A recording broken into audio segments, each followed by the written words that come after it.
Hello everyone. If you like this audiobook and want to listen to more, please consider subscribing. And if you like this video, like it as well, that it enjoy. Ch.35 Monsters. Yuji's first full day as a member of Loki Familia was, by all accounts, uneventful. He spent the morning settling into his room in the Western Tower. Although it was the same guest room he had occupied briefly after returning with Loki Familia's expedition group, it felt different now. It was an odd feeling to have somewhere he could call home properly. Gareth dropped by mid-morning to hand him a key and a folded piece of parchment bearing the Familia's emblem. Your room key and your provisional identification. Show it at the guild if anyone asks. Loki's already filed the paperwork, so you're in the system. The dwarf looked him up and down with an appraising eye. You eat yet? Not yet. Well, stop by the kitchen if you want to grab a bite. Cook's name is Maureen, and she knows how to make some Far East cuisine too, although she can't measure up to my cooking. Gareth said with a laugh, patting Yuji's shoulder as he turned to leave. Oh, and if you're planning on going to the dungeon, come tell me first. Finn left standing orders that any solo runs by members above a certain threshold need to be logged. It's so we can keep track on who might be in trouble in the dungeon if they don't return. Sure. Gareth nodded and left, his heavy footsteps echoing down the corridor. Yuji had his breakfast in the Familia's communal dining room after going to the kitchen and asking the cook there for something to eat. She told him she'd be more prepared to serve him Far East food the next day. She wasn't equipped, and her skills were rusty, insisting she would rather have him eat Gareth's food than have anything she served that was subpar. The other members in the dining hall were low-ranked adventurers who'd stayed behind from the dungeon trip. They have Yuji curious looks but kept their distance, apparently unsure of what to make of the tall, pink-haired newcomer who had appeared in their Familia overnight. He didn't mind the distance, it was something he was used to. After breakfast, he went to find Gareth in the operations room and logged his intention to enter the dungeon solo. Really, I thought you were going to just kick back and relax, Gareth said, his pen hovering over the ledger on the desk. At first, I was, but I might as well start getting used to the dungeon earlier rather than later. Besides, it makes for good exercise. Yuji replied simply. If it were anyone else, I'd tell them to scurry off. I'll give you one of our sketches of the early and middle floors that Rokta made. Gareth said, moving to a cabinet by the side of the room and going through scrolls of rolled UP parchment. She has an amazing talent as a mapper, so if you have any questions about the dungeon's layout, she's your best bet, although she's down there now with Finn and the others. Gareth looked back and asked him, how far down do you plan on going? Middle floors, maybe the upper 20s. Yuji replied, looking around the room with some interest. Gareth paused for a moment. The upper 20s on your first day? Is that a problem? Yuji asked him, seeing Gareth clearly deliberating about something. For a level 1, yeah, but you, not a problem exactly. You'll have to haul ass if you want to come back on the same day, though, unless you want to sleep overnight in the dungeon. Gareth said, pulling out a thick piece of parchment and tossing it to Yuji who caught it. A good point to stop, I'd suggest, is floor 18, that's the first safe point and even has a community of adventurers living down there. The floor boss on floor 17 should still be respawning so you won't encounter it. How long do they take to respawn? It varies from floor boss to floor boss, but this one, the Goliath, respawns every 2 weeks. It's about level 4 in strength. Yuji nodded and pocketed the parchment inside his clothes. You want a supporter to go with you? No, it's fine, I'm not going down to collect anything, just getting used to it for now. Yuji replied as he turned and started leaving the room. Just come back in one piece. Loki'll have my head if anything happens to ya. I'll be fine, that's what they all say. Babel Tower was busier than Yuji had expected for a mid-morning weekday. The first 20 floors of the massive structure was a vertical marketplace, packed with Familia-run shops selling everything from weapons and armor to potions and preserved food. The floors above them were private residences belonging to various gods and goddesses. At the very bottom, accessible through the ground floor, was the entrance of the dungeon itself. Yuji made his way through the crowd with his good down. Some people gave him curious glances, whilst others scoffed, seeing him going down empty-handed, assuming it was another level 1 newbie too hyped up for their own good before being torn apart. Stepping past the looks, he descended into the dungeon. The upper floors were familiar territory, he'd passed through them with Loki Familia on the way back up, though they'd moved quickly that he hadn't had time to study the environment closely. Now alone and unhurried, he took in the details.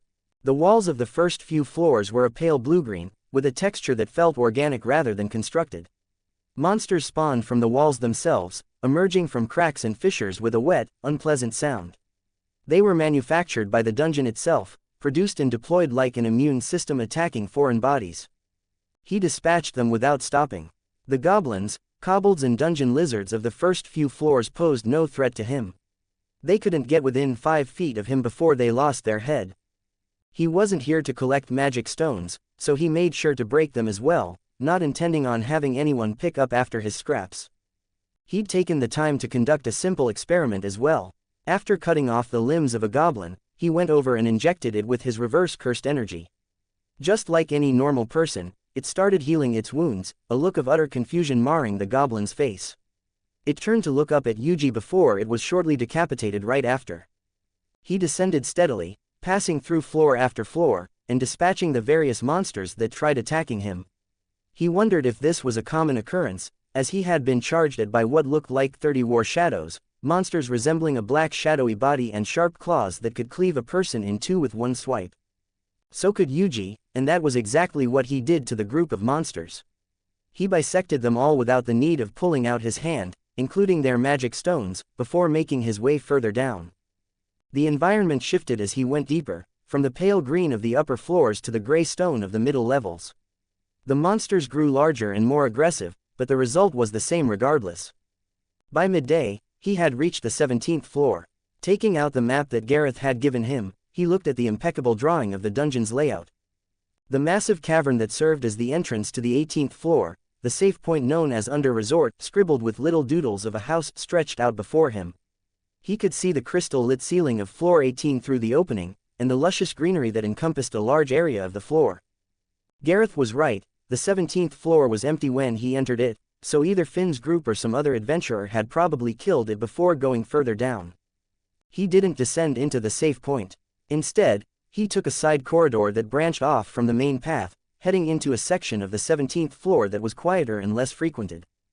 This is what he'd come for. During the expedition, when they'd passed through these floors, Yuji had caught something at the edge of his perception. A presence that didn't fit the pattern of the other monsters. It was brief, barely a flicker, and the pace of the group at the time hadn't allowed him to investigate lest that grew suspicious of him. Now however, he had all the time in the world. He moved through the corridor, his senses extended outward. The ambient noise of the dungeon surrounded him, accompanied by the sounds of monsters spawning and their shuffling movements in adjacent rooms. Then, on the edge of his range, he'd found it. A pair of presences that wasn't human, but also wasn't the same as a normal monster. It was more akin to something in between. It was on the 19th floor, in a section of tunnels that branched off from the main route. It was moving carefully and deliberately, with an awareness of its surroundings that no ordinary monster possessed. Yuji changed direction and headed downward. The 19th floor was darker than the ones above. The walls had shifted to a deep brown with patches of phosphorescent moss providing lighting in the dim environment. The corridor he followed was narrow and winding, branching multiple times before he settled on the path that brought him closest to the anomalous presence. He found them in a wide chamber with a low ceiling, partially hidden behind a formation of rock that created a natural alcove. The first thing that greeted him was a voice, but not the usual guttural roar of a monster. Instead, it was a voice speaking words, coming from the inside the alcove. "Told you, the route through the eastern passage is blocked too." The spawning increased again. The voice was rough, carrying a guttural quality that didn't seem fit for its throat, but the words were coherent. A second voice responded, higher and more fluid. "Then we go around. The hidden path near the crystal deposits is still clear. For now, if the spawning keeps increasing, that'll be blocked too." Yuji's mind was perfectly still. The two voices that were speaking intelligibly were coming from monsters. He stayed in the shadows of the alcove's entrance, peering inside. Two figures stood in the small chamber. The first was a red lizard man, taller than average and wearing properly fitted armor with a curved sword at its hip. The second was smaller, a goblin-like creature with green skin, wearing armor and had on an oversized pointed cap, carrying what appeared to be a satchel. They were discussing routes through the dungeon the same as any other adventurer would. That was when the lizard man noticed him first. Its eyes locked onto Yuji's position with an alertness that was anything but mindless. In a single motion, its hand went to the hilt of its sword, its body shifting into a combat stance that was practiced and refined. Surface Dweller. The lizard man said, its voice dropping low. The smaller creature scrambled behind the lizard man, its eyes wide with terror. Yuji stepped out from the corner, hands still in his pockets, and he could see the lizard man's eyes twitch at no signs of weapons on the hooded man in front of it. The lizard man studied him, tension coiled in every muscle. Its amber eyes tracked Yuji's posture, his hands in the direction of his gaze. Yuji raised an eyebrow. He could tell that, despite how the lizard man was projecting itself, the slight trembling in his legs couldn't be hidden from Yuji's gaze. "I'm not here to fight." Yuji was the first to break the silence, now intrigued more than ever at what he was seeing. "They all say that," the lizard man replied, its hand still on its sword but not making an effort to draw it yet. Its eyes narrowed as it took a closer look at him. "You're different, you're not scared." "Should I be? Most adventurers who find us either run or attack. You're doing neither." The lizard man's stance relaxed by a mere fraction, though its hand remained on the hilt of its sword. "Why?" Yuji looked at the creature in front of him. Properly armed, armored, speaking in full sentences and even measuring Yuji up in the case that a fight broke out. "Because you're talking to me." Yuji replied simply, as if it was the most obvious thing in the world. "The monsters I've encountered so far in the dungeon don't." Something shifted in the lizard man's expression. Not quite surprised, but more like the cautious recognition of something it hadn't expected to find, but was hoping to for a very long time. "No, they don't," it said, its hand slowly came off the sword hilt. The smaller creature peeked out from behind the lizard man, its eyes still wide with terror, looking back and forth from Yuji and the lizard man. "My name is Lied," the lizard man said, and the way it offered the name carried the weight of a gesture that meant something to it. "I am a Zenos." "Yuji Itadori," Yuji replied before asking, "Zenos?" "Monsters born from the dungeon, same as any other, but different." Lied tapped the side of his head with one clawed finger. "We think, we feel and we remember. But we aren't sure why." Yuji was quiet for a moment, processing the lizard man's words. "How many of you are there?" Lied's expression shifted to something more guarded. "Enough to matter, not enough to be safe." "Safe from what?" "Everything." The word carried a sense of heaviness that Yuji recognized. "Adventurers hunt us like any other monster. Normal monsters attack us because we're different. In the dungeon," Lied glanced at the walls around them. "The dungeon doesn't know what to do with us." The smaller creature tugged on Lied's armor and whispered something that Yuji could barely make out. Lied listened and nodded.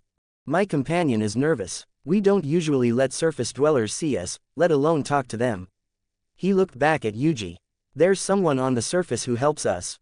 A messenger between our kind and a god who watches over the dungeon. If you know of Oranos, then you know who I mean. The one that Oranos had follow me."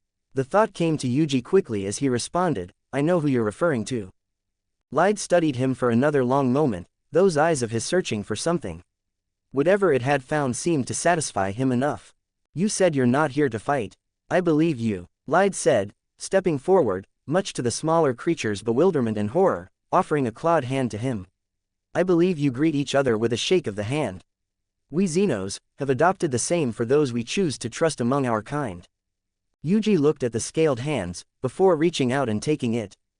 The moment their hands connected, Yuji's perception expanded through the contact. It was instinctive, the same reflex that had allowed him to read the monster's magic stone during Monster Feria. His soul perception flowed through the physical connection and into Lied's being. What he found almost made his grip tighten involuntarily. The magic stone at Lied's core was different from any monster he had ever examined. It was hollow like the violas, nor was it a puppet receiving instructions from below. It was self-contained, complete and generating its own energy and intent. And wrapped around it, threaded into its very structure, was something unmistakable to him. A soul. It wasn't a fragment or a seed, but a genuine soul. While still young and forming, it was undeniably present. It burned with awareness, personality and a strong longing for something far above the dungeon. Yuji had touched tens of thousands of beings over 4 centuries. He had felt the souls of the living and the echoes of the dead. He had never felt anything like this inside a monster. Lied noticed the change in Yuji's expression. "What is it?" Yuji released his hand slowly, before quietly speaking. "You're real." Lied blinked at his words. "What? Your soul? It's real," Yuji said, meeting the lizard man's eyes. "You're not just a monster that learned to talk. You have a soul, a real one. The chamber grew silent after his words. Lyde stared at him, and for the first time since their conversation started, his composure cracked. Something raw and vulnerable surfaced behind his eyes, the desperate hope of a being that had spent its entire existence wondering if it was truly alive or just a convincing imitation. You can feel that. Lyde's voice was barely above a whisper. I can. The smaller creature had gone still behind Lyde, its mouth hanging open. No one from the surface has ever told us that before. He began speaking. Not even the one who helps us. He believes us, but he can't prove it, can't feel it. He paused his words for a moment. But you can. The weight of those words settled into the space between them. Yuji understood what Lyde was saying. Fels believed the Zenos had souls because of their behavior, speech and capacity for emotion. But belief wasn't proof. No one had ever been able to confirm from direct perception what the Zenos carried inside them was a genuine soul rather than an elaborate mimicry. Until now, I'm not going to tell anyone about you. Yuji said, understand how significant this might be, not just to them but to anyone else as well. Not unless you want me to. Lyde was quiet for a long moment, then he smiled, wide and toothy. I think I like you, Yuji Itadori. Lyde said with a wide grin. Just Yuji is fine, Lyde. Lyde laughed, his voice loud and unguarded as the sound bounced off the chamber walls. The smaller creature flinched at the noise, then relaxed. From the corner of Lyde's eyes, small specks of water could be seen trailing down his face as he laughed, as if letting out years of frustration in one go. They talked for a while longer. Lyde explained the basics of the Zenos, their numbers and the hidden routes through the dungeon, including their relationship with Fels and Oranos. He was careful not to reveal too much, and Yuji didn't press. Trust was built in increments, not leaps. When they parted ways, Lyde was headed deeper into the dungeon and Yuji was turning back toward the surface. The lizard man called out after him. Yuji. He stopped and looked back. Come find us again. Bring that handshake. Lyde grinned. The others will want to meet you. Yuji nodded once then turned and began the long walk back to the surface. His mind was occupied by what he had uncovered and the revelations that came with it. Monsters with souls. Something controlling puppets from deep below. A labyrinth sealed behind orichalcum doors. All while intelligent beings caught in the middle, trying to survive in a world that doesn't have room for them. As his footsteps echoed through the dark caves of the dungeon, one last thought drifted through him. I know what it's like to not belong anywhere. The walk back to the surface was quiet and Yuji used every step of it to think. Ch.36 Relaxation. The Hostess of Fertility was busier than Yuji expected by the time he had exited the dungeon. The sun was beginning to set when he had made it out. He'd returned from the dungeon under an hour ago and went back to the Twilight Manor to have a shower to wash off the dirt and grime that accumulated from the dungeon crawl. He didn't exactly feel like eating in today, no offense to Marlene and her cooking, but after spending 8 hours in the dungeon surrounded by damp stone and silence, he needed a change of pace. The tavern was exactly the same as when he visited last time he came with Loki Familia for their celebration dinner, before things turned sour and awkward. Yuji pushed through the double doors and stepped inside. The interior was warm and well-lit, packed with a mix of adventurers and civilians occupying nearly every table. The smell of roasted meat and fresh bread hit him first, accompanied by the distinct scent of ale and fruity liquor.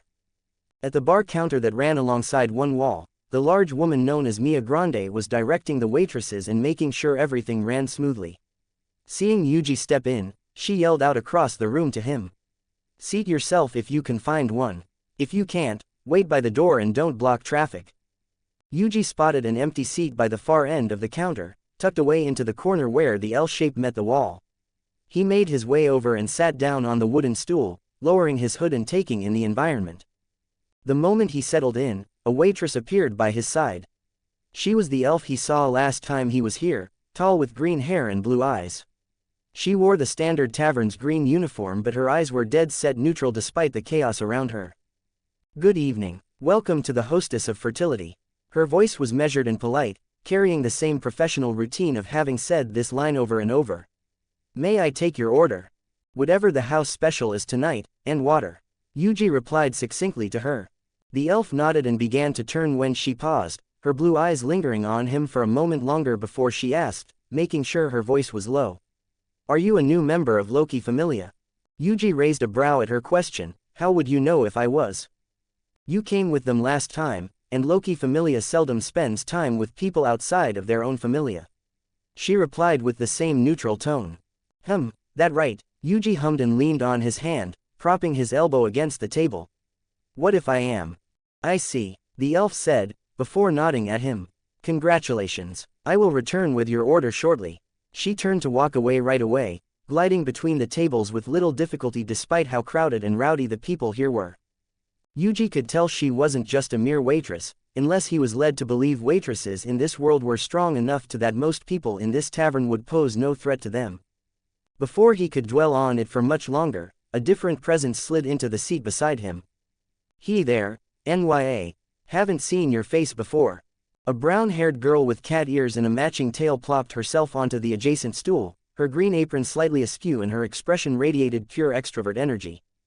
You're tall, NYA. And your hair is really pretty. Is that natural, NYA? She leaned in, her ears twitching with curiosity. Oh, are you from the Far East? We don't get many from there, NYA. Anya, a voice cut in from behind. The elf had returned with Yuji's water, her expression unchanged but her tone carried a sense of tired exasperation. You have tables to attend to. But Ryu, he just sat down, NYA. Someone has to make him feel welcome. This is what taking his order accomplished. Which I have already done. You're no fun, NYA. Anya's ears flattened, but she didn't move. Instead, she turned back to Yuji with a renewed sense of interest. So, what's your name, NYA? Where are you from? How old are you? Are you friends with Loki familia? Are you single, NYA? Before Yuji could even come up with a reply, someone else interjected. Anya. This time the voice came from behind the counter. The large woman known, Mia Grand, hadn't even looked up from the plates she was arranging, but her voice made Anya's body twitch from its tone. Get your tail back to work or I'll dock your pay. Naya, so mean, Mamma Mia. The catgirl scrambled off the stool and disappeared into the crowd, her tail swishing behind her, looking depressed. Ryu watched her go with an exasperated sigh, having witnessed something like this countless times. I apologize for the disturbance.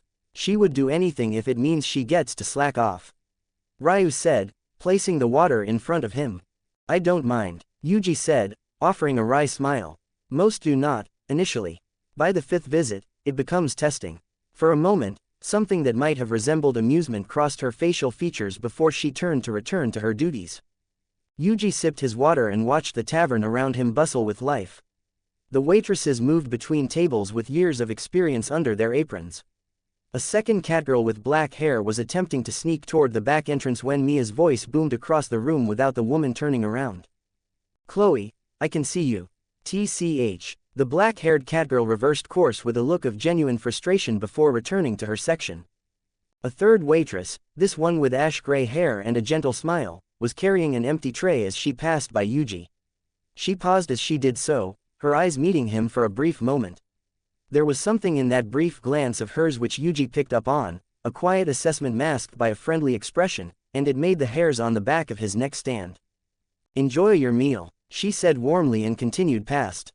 Yuji watched her go, his expression not betraying the slight sense of wariness that made his instincts flare when she locked eyes with him. His food arrived a few minutes later, delivered by Ryu. She placed down a plate of roasted meat and grilled vegetables, heavily seasoned and accompanied by thick bread. The portion was quite generous and the smell alone told him it would be good. Enjoy, Ryu said as she returned to her work. Yuji was 3 bites into his food when a familiar voice reached his ears from the other end of the tavern. And he just keeps talking about her. Miss whatchamacallit this, Miss what's-her-face that. I swear, if I hear that name one more time, I'm going to scream. Yuji looked over his shoulder and spotted the familiar pair. In a corner booth near the back of the pub, 2 figures were hunched over a table crowded with empty cuts and half-eaten food. One was Hestia and the other was Takemikazuki. Her face was flushed pink, with her gestures growing larger and more animated with each word. Takemikazuki instead had on a wry smile as he patiently listened to her vent and complained about how her only familia member was doing. His own cup was barely touched as the tirade had been going on for at least 30 minutes. Hestia, perhaps, Takemikazuki attempted to speak but was quickly interrupted. Perhaps, me. You don't understand, she's out there being all tall and beautiful and strong with her stupid golden hair and her stupid golden eyes and her stupid sword, and my belle is just, Hestia took a large drink of her cup and slammed it down onto the table. He's falling for it. The Wallensamething trap. I believe her name is Wallenstein. I know what her name is. I refuse to say it properly on principle. Takemikazuki let out a sigh, lifting his cup and taking a measured sip. Belle is young, Hestia. Young men often admire those they aspire to be like. It doesn't necessarily mean. Oh, don't give me that, it's just admiration speech. I've seen the look in his eyes when he talks about her. That's not admiration, she started gesturing wildly, knocking a few empty mugs over. That's the thing, the dangerous thing. Love, don't say it. Several nearby patrons turned to stare at but recognizing it was a pair of deities, they decided to turn back to their own people and food. Takemikazuki took another sip, longer than usual. Yuji turned back to his food, shaking his head with a wry smile. He recognized the goddess from the sweet potato booth, and hearing her have a meltdown over A's was quite something. Besides their presence, you can't tell them apart from normal people. He continued eating, letting the noise of the pub wash over him. He had to admit, he felt comfortable eating here, and not just because the food was exceptional, but because nobody was watching him with calculation or suspicion. He was just another customer in a busy tavern. Mia Grand appeared in front of him without warning, slapping a second plate of food onto the counter. You finished that fast, you must be hungry, she said, her dark eyes appraising him with a blunt look. First plate's on me, second one, you pay. Yuji raised a brow at this unexpected gesture. Did I do something to warrant a free meal? Mia let out a scoff before smirking. I still remember what happened when Loki and her kids came here for dinner a week or so back.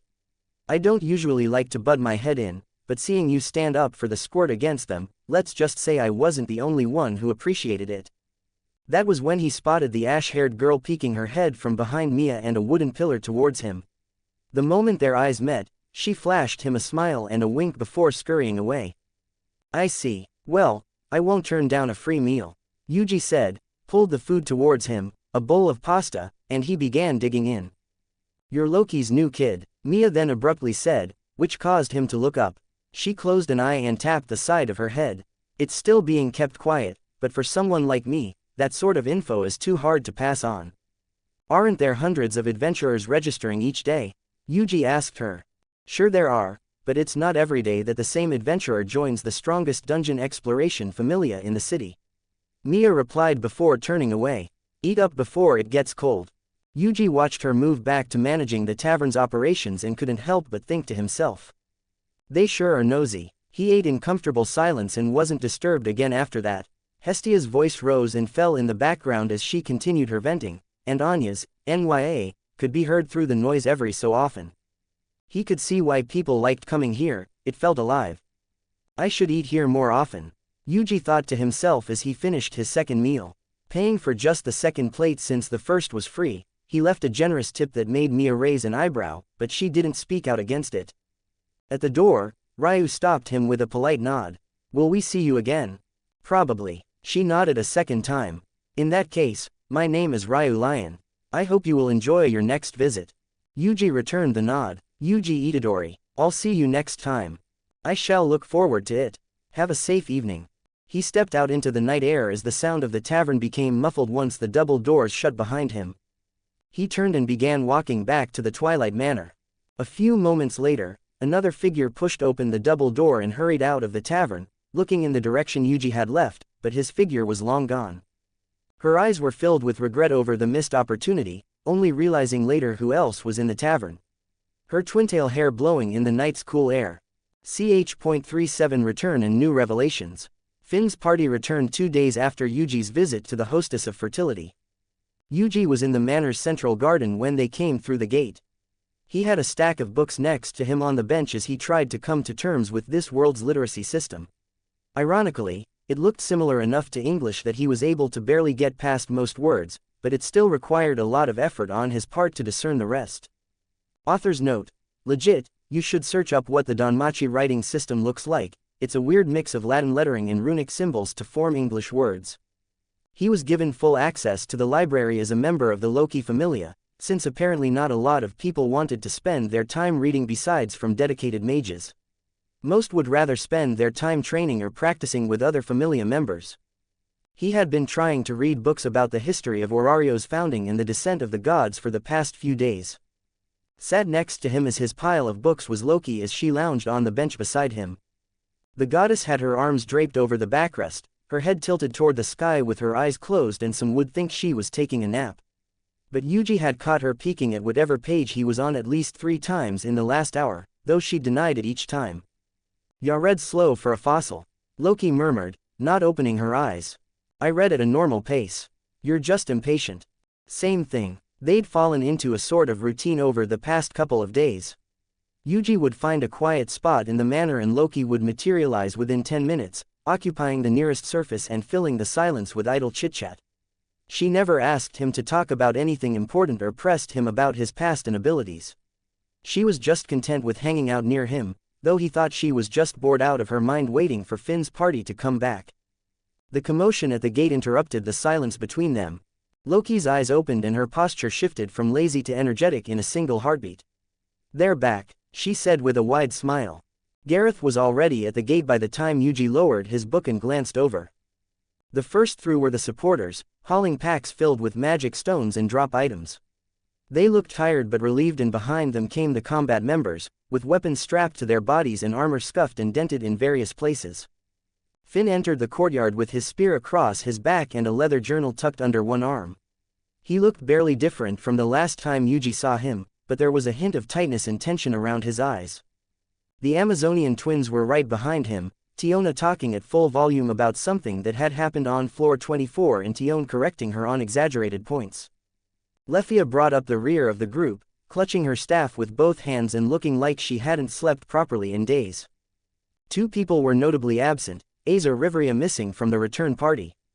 As for Bet, he didn't join the party heading down this time, instead he was stuck in the Twilight Manor acting as its guard. He was probably off skulking off somewhere. Gareth reached Finn, and the two exchanged words. The dwarf's expression shifted from welcome to something more serious as Finn spoke quietly, glancing at the journal under his arm. Then Tiona spotted Yuji. "Yuji," she waved enthusiastically, dropping her pack and jogging over. "I didn't think you'd be here when we came back. I thought you'd have moved on by now." "Well, here I am," Yuji said, closing his book.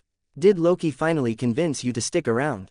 She wouldn't shut up about it before we left. Tiona planted her hands on her hips and grinned. Hey, did anything interesting happen while we were gone? Did you go into the dungeon? How far did you get?" Tione had followed her sister over at a more measured pace, her eyes flicking between Yuji and Loki. She took note of how Yuji and Loki were casually hanging out together before they had arrived. Lefia approached cautiously, hovering a few steps behind the twins. Finn made his way over last, Gareth walking beside him. Loki hadn't moved from the bench. She was leaning back with her arms spread, watching the scene unfold with the particular satisfaction of holding a secret they didn't know of yet. Gareth spotted the look and shook his head with a wry smile, already knowing what she was up to. "Welcome back, kiddos," she called out, her grin wide.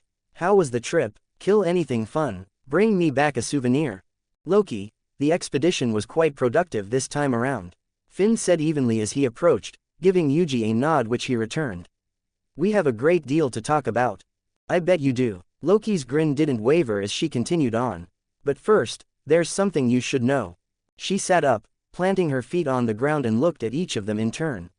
Finn, Tiona, Tione, Lefia and finally Gareth, who already knew but smiled at the goddess's antics. "While you lot were down in the dungeon playing heroes," Loki said, jerking her thumb back towards Yuji, "I picked up a new kid." The courtyard went quiet. Tiona's mouth fell open, her eyes darting from Yuji to Loki, back and forth. "Wait," she began speaking. Wait. You mean Yuji Itadori, newest member of Loki Familia," Loki announced, her grin stretching to its absolute maximum. "Official as of 4 days ago. Fauna inscribed partially, paperwork filed, room assigned, the whole shebang." Although she whispered a little extra word when it came to his fauna, the members of Loki Familia were too dumbstruck to react to it. Tiona was the first to reach, as calmly as one could expect from her. She screamed, not a word or a sentence, just a raw, unfiltered scream of excitement that sent a flock of birds scattering from the manor's rooftop and causing several of the returning supporters to flinch and cover their ears. Then she lunged at him, but Yuji held out a hand and held her head, stopping her from tackling his body as she was held in place, her hands waving wildly. You joined. I knew it. I knew you'd join us. Tiona calmly said, but realizing her attack failed, she moved back and jumped over Yuji, landing on the backrest of the bench as she sat down behind his head, her legs draped around her shoulders as she began to vigorously rub his hair. Tion, he joined. He actually joined. I can hear you, Tion said, standing 3 feet away. The entire district can hear you by now. Although she sighed at her sister's antics, she still gave Yuji an approving smile. Yuji couldn't help but feel the corner of his eye twitch as Tion kept trying to start a fire with his hair, making a mess of it in her excitement. Lefia was cycling through emotions at a speed that threatened to overwhelm her. He Mr. Itadori, Lady Loki gave him her fauna. She turned to Loki with wide eyes. You gave him your fauna while we were in the dungeon. Sure did, Loki said cheerfully as Yuji peeled Tiona off of him by grabbing her legs and tossing her back to her sister. And let me tell ya, it was the weirdest inscription I've ever done, and it still is. But we'll save that story for later. Her smile was slightly strained as she thought back to his fauna and how she still wasn't able to complete it yet, hurting her pride as a goddess. Finn hadn't reacted outwardly. He stood with his arms at his sides, watching the commotion with a quiet gaze as the numerous implications of having someone of Yuji Itadori's caliber join them ran through his mind. He stepped forward and extended his hand. Welcome aboard, he simply said, letting out a smile. Yuji took it and could feel the palm's grip tighten for a split second before they released. We need to talk, Finn added, his voice low enough that only Yuji and Loki could hear. Tonight, my office, leadership only, there's a great deal to discuss. Yuji raised a brow but merely nodded in response. With a satisfied look, Finn also nodded and stepped back as he planned to finish the final steps for the returning party. The other members of the Familia, ones that had been with Yuji in the previous expedition, all had excited looks on their face at the revelation. Tiona had grabbed Yuji's arm and pulled him towards the manor as the man decided to humor her since she just returned from the dungeon, even as she began firing questions at him. When did Loki ask you? What made you say yes? What's your status say? What level are you? Have you been to the dungeon? How far did you go? As the courtyard slowly emptied, Loki remained on the bench, watching her children filter into the manor one by one, her gaze never faltering. Gareth sat down on the bench next to her, his arms crossed. You're enjoying this, he said simply. Oh, you have no idea. Loie replied, her vermilion eyes opened slightly, shining brightly. I haven't had this much fun since Bet got drunk and tried to arm wrestle Riveria. He lost, and almost cried. Gareth chuckled and shook his head. Loki looked up at the sky, her grin softening into something genuine. Things are about to get real interesting around here, Gareth. They already are. Loki let out a laugh before standing up. Now, it's time to give the kiddos a proper welcome. Lefia, where are you? Loki's words trailed off as she stalked towards the elf, who let out an eek before running inside, with Loki chasing after her. The briefing was convened that evening in Finn's office. The room held only 4 people. Finn sat behind his desk with Gareth sitting on one of the plush couches and Loki situated on the desk's edge. Yuji sat opposite of Gareth as he leaned back into the soft cushion. Riveria was notably absent. We'll start with our report. Finn opened his journal to a bookmarked page. Then we'll address the new developments here. He then went on to recount the money run itself, the quests that were completed in the Hall of Magic Stones and drop items they managed to bring back. After that, his tone shifted. We stopped in Riviera on the 18th floor to sell some of our stones and restock. The morning after we arrived, a body was discovered in Willie's Inn. Bors, the de facto leader of Riviera, had a vial of status thief brought in to identify the body.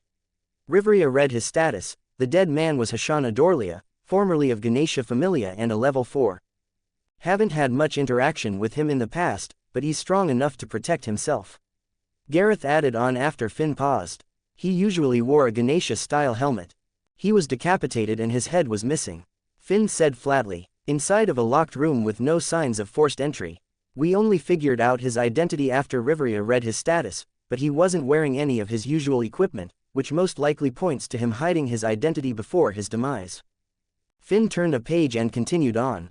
We determined he'd accepted a secret quest from an unknown client to retrieve something. Whatever it was, the killer wanted it badly enough to murder a level 4 to get it. How'd they get past his guard? Yuji asked, since Finn never brought up any signs of a struggle. That's the thing. Finn's expression morphed into something grim. The investigation in Rivera pointed to a woman. Based on the evidence and witness accounts, she used her appearance to get close to Hashana and seduced him. He was naked when we found him, so she most likely did this to get into his room without a fight and killed him while his guard was down. Loki let out a low whistle from the desk. Cold. Did you find her after? Yuji draped an arm over the backrest, wondering how often adventurers murdered each other in the dungeon. We did, however. She peeled the skin from Hashana's face and used it as a mask to blend in during our investigation. No one knew what he looked like since he always wore a helmet. Finn said as his tone became flat. We sealed off Rivera and checked every woman present, and she walked right past us. The room went still. Gareth shook his head. That's something else. While we were conducting the search, Finn continued on, nodding at Gareth's words. Ace spotted a Hermes Familia member, a Palom named Lulun, who was acting suspiciously. She chased her down, and it turned out Lulun wasn't the killer, but was instead a courier. Hashana had given her a package to deliver to the surface before he was murdered. Finn paused as he considered his next words. The package was a green orb, roughly the size of a person's head. Inside was what appeared to be a fetal creature suspended in green liquid. It had oversized eyes, long hair, but was definitely not a human. Ace reacted strangely when she got near it and almost collapsed. Yuji couldn't help but feel something strange inside of him. The green orb reminded him of the death paintings, eerily so, but he wrote this off as just mere coincidence for now. What kind of reaction did it show? Yuji asked Finn, who looked at him directly. Physical, like the orb was pulling at something inside her. She couldn't explain it afterwards. Finn then turned to look at Loki. That's when things fell apart. The woman, Loki said, letting out a quiet hum. The woman, Finn confirmed. Once she realized the orb had been found, she dropped her disguise and unleashed a swarm of monsters on Rivera. The same species as the ones from Monster Feria, the carnivorous plant monsters. She used them to throw the town into chaos as cover to confront Ace directly. Finn then turned another page in his journal. Her name, or at least what she goes by, is Revis. Blood-red hair, green eyes and combat ability beyond what her appearance suggests. She engaged Ace one-on-one. He let his words pause to add emphasis on his next words. Ace activated Arel, her full wind enchantment, and Revis still had the upper hand. That caused Yuji to raise an eyebrow. He knew how strong Ace was. A level 5 with Ariel couldn't beat her. Gareth said quietly, making sure the weight of his words was carried across. No, Revis had her on the back foot from start to finish, which suggests her level is closer to 6. More importantly, the moment she saw Ace's wind magic, she said something. Finn's voice dropped. She called her Ira. Loki's grin had long since vanished, but this revelation caused her eyes to open sharply. Yuji noticed the reaction and the name, deciding to log it away but not bring it up for now. Ace tried telling her she wasn't Arya, but Revis didn't care or didn't believe her. She said the magic was Arya's magic. She was about to finish Ace off when Rivera and I intervened. Rivera forced her to move with a spell and I knocked her back.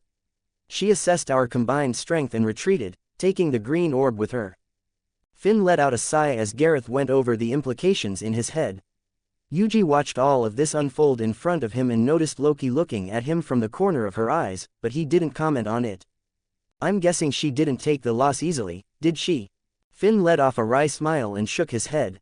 No, she did not. After that, we regrouped and prepared to return to the surface, but Ace requested to stay behind. She wanted to fight Udius, the floor boss on the floor 37, alone.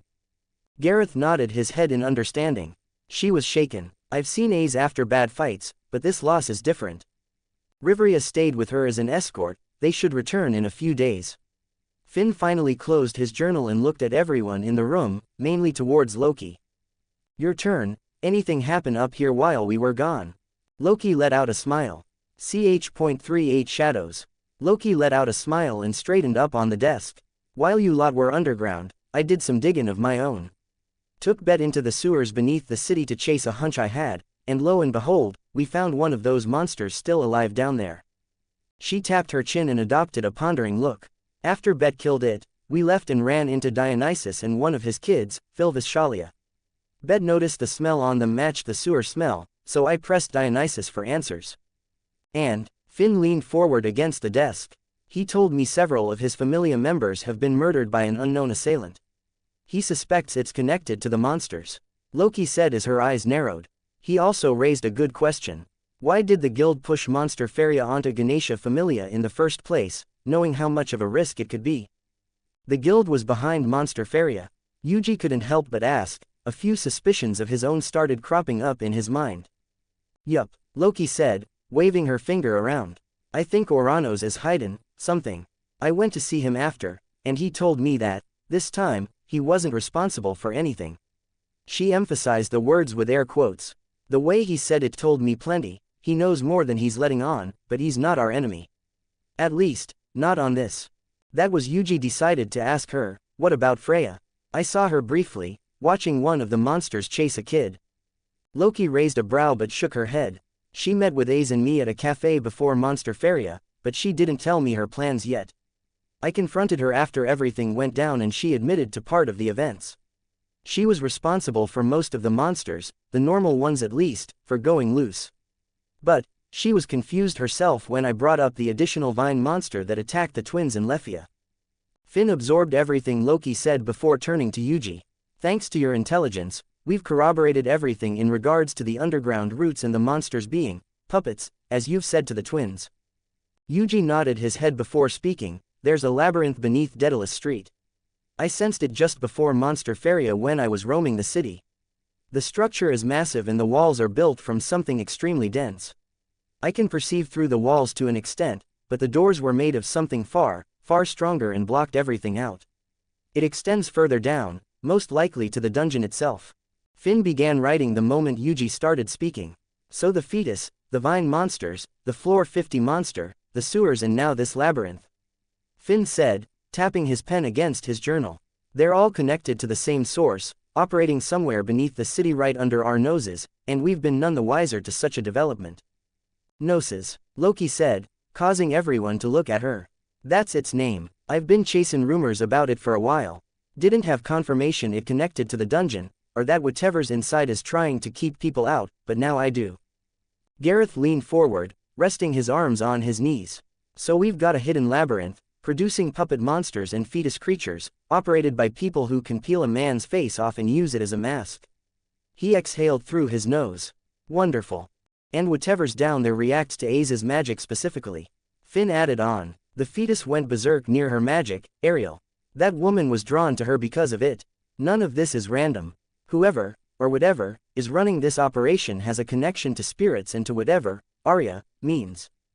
Finn closed his journal and looked at everyone in the room. This stays between us. No one outside this room can know until we have a plan. We need to find a way into the labyrinth, past its doors and identify who's operating inside and understand why they're fixated on Ace. Gareth nodded while Loki gave him a smile. Finn turned to Yuji seeing he was silent. Yuji, is there anything else? Finn's blue eyes stared at him steadily. Yuji thought back to what he found in the dungeon, the discovery of the Zenos and the fact that they had souls. He also remembered the promise he kept. Not yet, Yuji shook his head, but I'll tell you when there is. Finn studied him for a moment before nodding. All right, welcome to Loki Familia, Itadori. I wish it were under better circumstances. The meeting ended, with Finn and Gareth being the first to leave the room. Loki lingered behind. You held something back, she said quietly as Yuji got up. I did, more than one thing, I'm guessing. Yuji didn't confirm or deny her words. Loki watched him for a beat, then grinned. Most people try to impress me in their first week. You're the first one who's made me dying of curiosity instead. She hopped off the desk and walked past him to the door. Don't make me wait too long, Fossil. She left the room, leaving Yuji alone as he walked towards the window instead, peering towards Babel in the far distance. To the people here, monsters are a plague to their lives. From the few pages he'd managed to read, he recounted how the people of this world was nearly wiped out by the monsters almost 1,000 years in the past, before the gods descended into the lower world. He could already imagine the fallout that would occur if they found out there exists a species of monsters, Zenos, that had souls and were able to communicate, think and feel just like any other person. He'd have to meet more of them to confirm if this was true for all of them, but he didn't sense a single sense of falsehood in the lizardman Zeno he met, lied. Letting out a sigh, Yuji turned and left the office. The night air was cool against Yuji's skin as he walked through the streets of Orario. It had become a habit over the past few days for him to go on evening walks. The manor was comfortable enough, but after centuries of constant movement, sitting still for too long would make him feel antsy. So he would take an hour or two after dinner to wander through the quieter districts, leaving him alone with his thoughts as he took in what the city had to offer. Tonight, he drifted toward the southern edge of the city, where the residential blocks started to thin out and the wall surrounding Orario became visible between the buildings. The streets here were dimmer with the magic stones being placed further apart. He was passing through a narrow lane between two closed storefronts when he felt the air shift. It was subtle, the kind of shift that most people wouldn't register. But Yuji wasn't most people. He stopped walking and spoke out to the empty dark streets. "You're good at hiding," Yuji said to the empty lane, "but you were better when you followed me through Denatus Street." Silence greeted him. Then, a breath later, from the shadows of a building to his left, a figure materialized. It was draped entirely in black, a hooded robe that concealed every inch of its body. Black gloves with intricate designs covered both hands and its hood hung low over their face, revealing nothing. Not even a single patch of skin was visible. The figure was tall and thin, moving with carefully calculated shifts as if something about its body wasn't quite right beneath the cloth. "I must say, I'm impressed." The voice that emerged from the hood was androgynous, neither clearly male nor female. It carried a scholarly tone to its voice that reminded Yuji of university professors he'd known in his previous life. "Most people don't notice me at all. Even experienced adventurers rarely detect my presence. You already know I'm not most people." "No," the figure agreed, and there was a hint of amusement beneath their words. "You most certainly are not, Yuji Itadori." Yuji studied the robed form for a moment. It was also in the room with him and Oranos, but he didn't pay it any mind since it never interrupted or moved. He'd also felt its presence following him ever since he left the room of prayer. Lyde referred to him as the messenger between the Zenos and the god who watched over the dungeon, telling him the name as well. "Fels," Yuji said. The hood tilted slightly, as if they were surprised.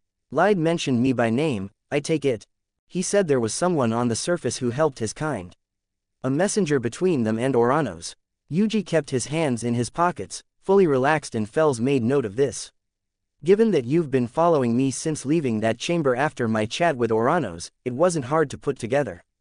Fels was quiet for a moment, before letting out a sound from beneath their hood, something between a chuckle and a sigh. "I had a feeling, but Oranos was right about you. You see far more than you let on." The robed figure took a step closer, moving into the faint light of the nearest magic stone lamp. Even under the added illumination, nothing was revealed beneath the hood, just pure shadow and the faintest glint of something that might have been eyes. "Allow me to be direct, as I suspect you prefer that to pleasantries." Fels said, "I came to find you because of your encounter with the Zenos on the 19th floor. Lyde reported what happened to me, and the androgynous voice paused, and when it continued, there was a weight to their words. "I wanted to thank you." Yuji raised an eyebrow at their words. "For what?" "For not killing him," Fels said directly. "You are, by all accounts, one of the most formidable beings to set foot in Orario in living memory.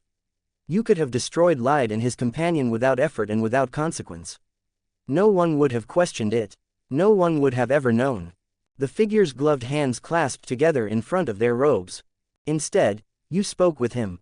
You listened, and then you did something that no one from the surface has ever done before."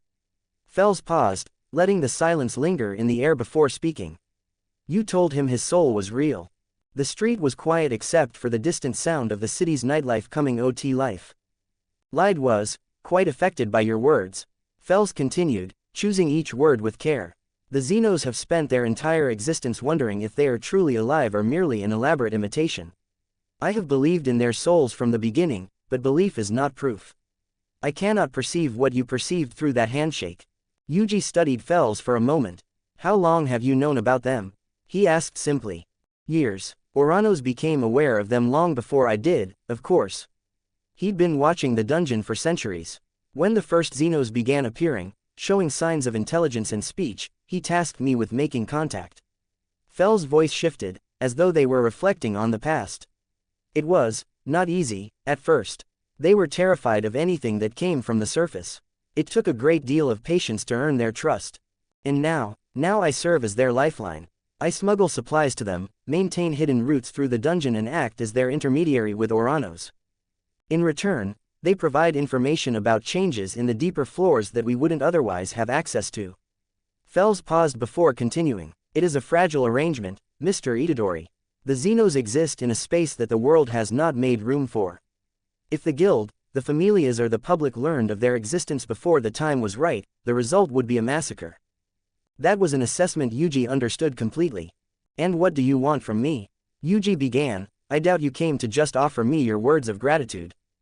Directly. Nothing, for now, Fels replied. I indeed had come to express my gratitude and to ask that you continue to keep the Zenos' existence a secret, which you've already promised lied you would do.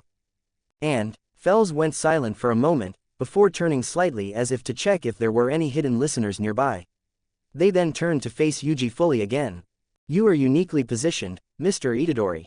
You possess an ability that no one else in this city has the capacity to confirm, through direction perception, whether a being possesses a genuine soul. This is not merely significant for the Zenos. It has implications for everything happening beneath Orario right now.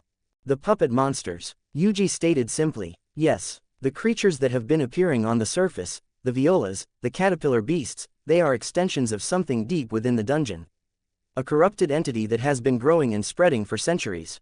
Fels' tone hardened slightly. The Zenos are not connected to this entity. They are a separate phenomenon entirely, but they are caught in its wake. How so? The entity produced creatures by inserting fetal organisms into monsters, forcibly transforming them. The Zenos, on the other hand, are born naturally from the dungeon's cycle of death and rebirth. They develop souls through a process we don't fully understand. Fels' gloved hands tightened. The danger is that the people hunting the entity's creatures won't distinguish between them and the Zenos. To most adventurers, an intelligent monster is still a monster. Whether it was born with a soul or manufactured by a parasite makes no difference when someone is swinging a sword. It is one of the reasons why we push for Monster Feria Taming Festival to be hosted every year, to lessen public hatred of monsters. Yuji contemplated Fels' words for a moment. He thought back to the briefing in Finn's office, to Gnosis that was beneath Daedalus Street. About the woman using a dead man's face as her own. He then thought back to lied back on the 19th floor, laughing in joy as he was told he had a soul. I'm not in a position to get involved in this right now. Yuji said after a long silence. I just joined a familia and I'm still finding my footing. The last time I tried to fix everything at once, it cost me, people I cared about. Fels nodded slowly. I understand. I am not asking you to involve yourself in a conflict that isn't yours. Not yet. Yet, the world has a way of making bystanders into participants, Mr. Itadori. Especially in Orario. Fels said without any added pressure. I only ask that when the time comes, and I believe it will, you will remember what you felt in that handshake. Yuji met the shadow beneath the hood. I'm not going to forget. No, Fels said softly. I don't believe you will. The robed figure stepped back, their form beginning to blend with the shadows of the street once more. Before they disappeared entirely, they spoke out. One more thing. The Zenos have asked if you would visit them. Light in particular has been quite insistent. Even without a visible face, the smile in Fels' voice was unmistakable. He says you owe them a proper introduction. Yuji exhaled through his nose. Tell him I'll come when I can. I will pass that along. Fels' voice grew distant. Have a pleasant evening, Mr. Itadori. And please, do be careful. You are being watched by more eyes than mine. The shadow dissolved into the darkness of the streets fully. Yuji stood alone and the night air seemed to have resumed, blowing a soft cool breeze past him. Everyone in this city is playing a game. And they all want me on their board. He started to walk back toward the Twilight Manor, hands in his pockets as he was deep in thought. He'd told Fels he wasn't ready to get involved, which was true. But that truth had an expiration date, and he could feel it approaching. Ch.39 Misunderstanding.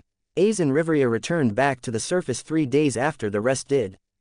Yuji was in the training yard behind the manor, reading another book as he slowly grew more used to the reading and writing system of this world.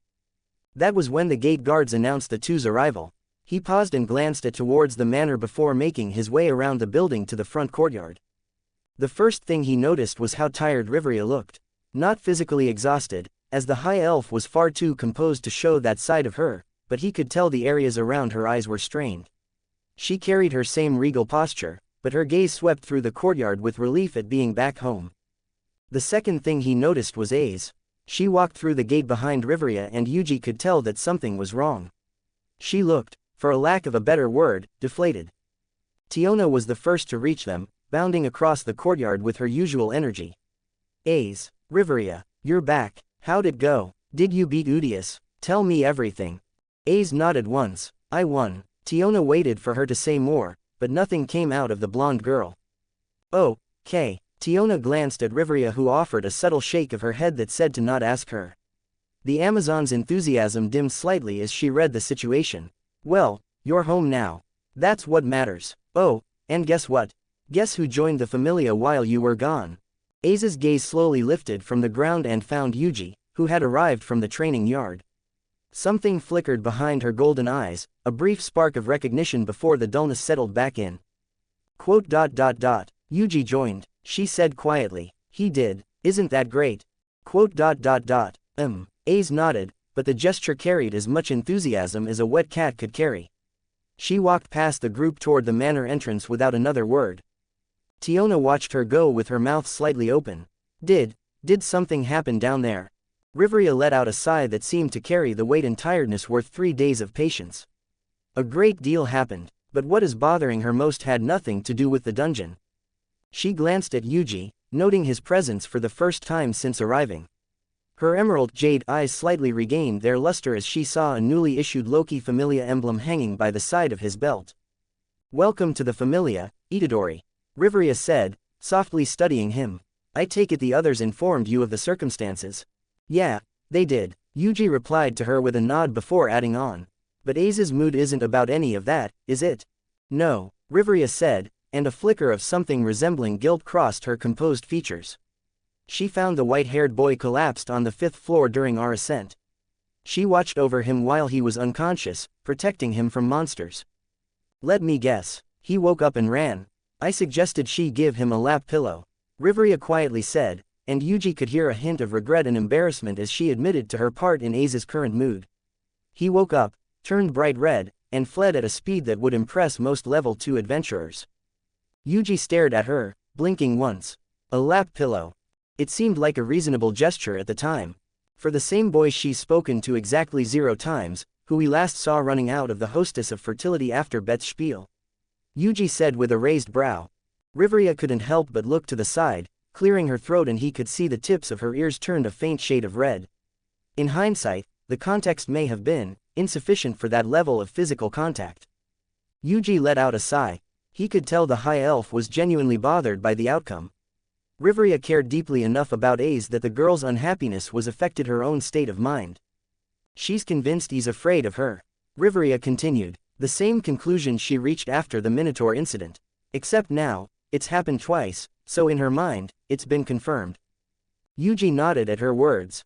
I could see why she'd think that. He didn't give her much alternative exactly. Riveria also nodded at his words, before looking at him with a more pointed and pleading gaze. Yuji couldn't help but already know what she would ask of him. Could you, perhaps, all talk to her? He interrupted her before she could finish her words, making her eyes widen for a fraction. You were already going to ask that of me either way. Besides, I promised Loki some time ago that I'd hear her out. Riveria let out a soft smile. Thank you. Riveria nodded once, then headed inside, presumably to find a bath and a bed, in that very order. Yuji stood in the courtyard and watched everyone else slowly filter back to what they were previously doing. He could tell something was eating away at A's once again, and it seemed to stem from the same issue she had when talking with him. At least, that was the impression he got from her and Riveria's words. He shook his head and went back to his reading spot. About an hour later, the news arrived calmly through the mansion. Azu's level SIIX. Loki's voice erupted from within the manor's upper floors with enough volume to rattle the windows in Yuji's room. He had opted to switch locations when more people went to the training yard. He paused mid-page in his book and looked up at the ceiling. Barely a minute later, the hallways erupted into chaos. Doors opened and footsteps thundered out as various voices overlapped one another, with the news spreading like wildfire. The Sword Princess had reached level 6. By the time Yuji had made his way down to the dining hall for dinner that evening, the atmosphere had completely shifted. The lower rank members were practically vibrating with excitement and their conversation all circled around the same topic. Ace Wallenstein, level 6. The youngest to ever reach that threshold in Loki Familia's history, and the pride they felt was palpable. Bed was conspicuously absent from dinner, though one of the younger members mentioned hearing something heavy being thrown against a wall in the werewolf's room. Tiona had spent the afternoon lamenting loudly that Ace had gone ahead without her, while Tion just kept telling her to stop whining. Lefia had been quiet as her eyes carried a complicated gaze of both admiration to Ace and frustration to herself. At the center of it all, Ace herself sat at the far end of the largest dining table, eating mechanically and responding to congratulations with one-word answers. Yuji took his usual seat and ate in silence, watching the scene unfold from the periphery of his vision.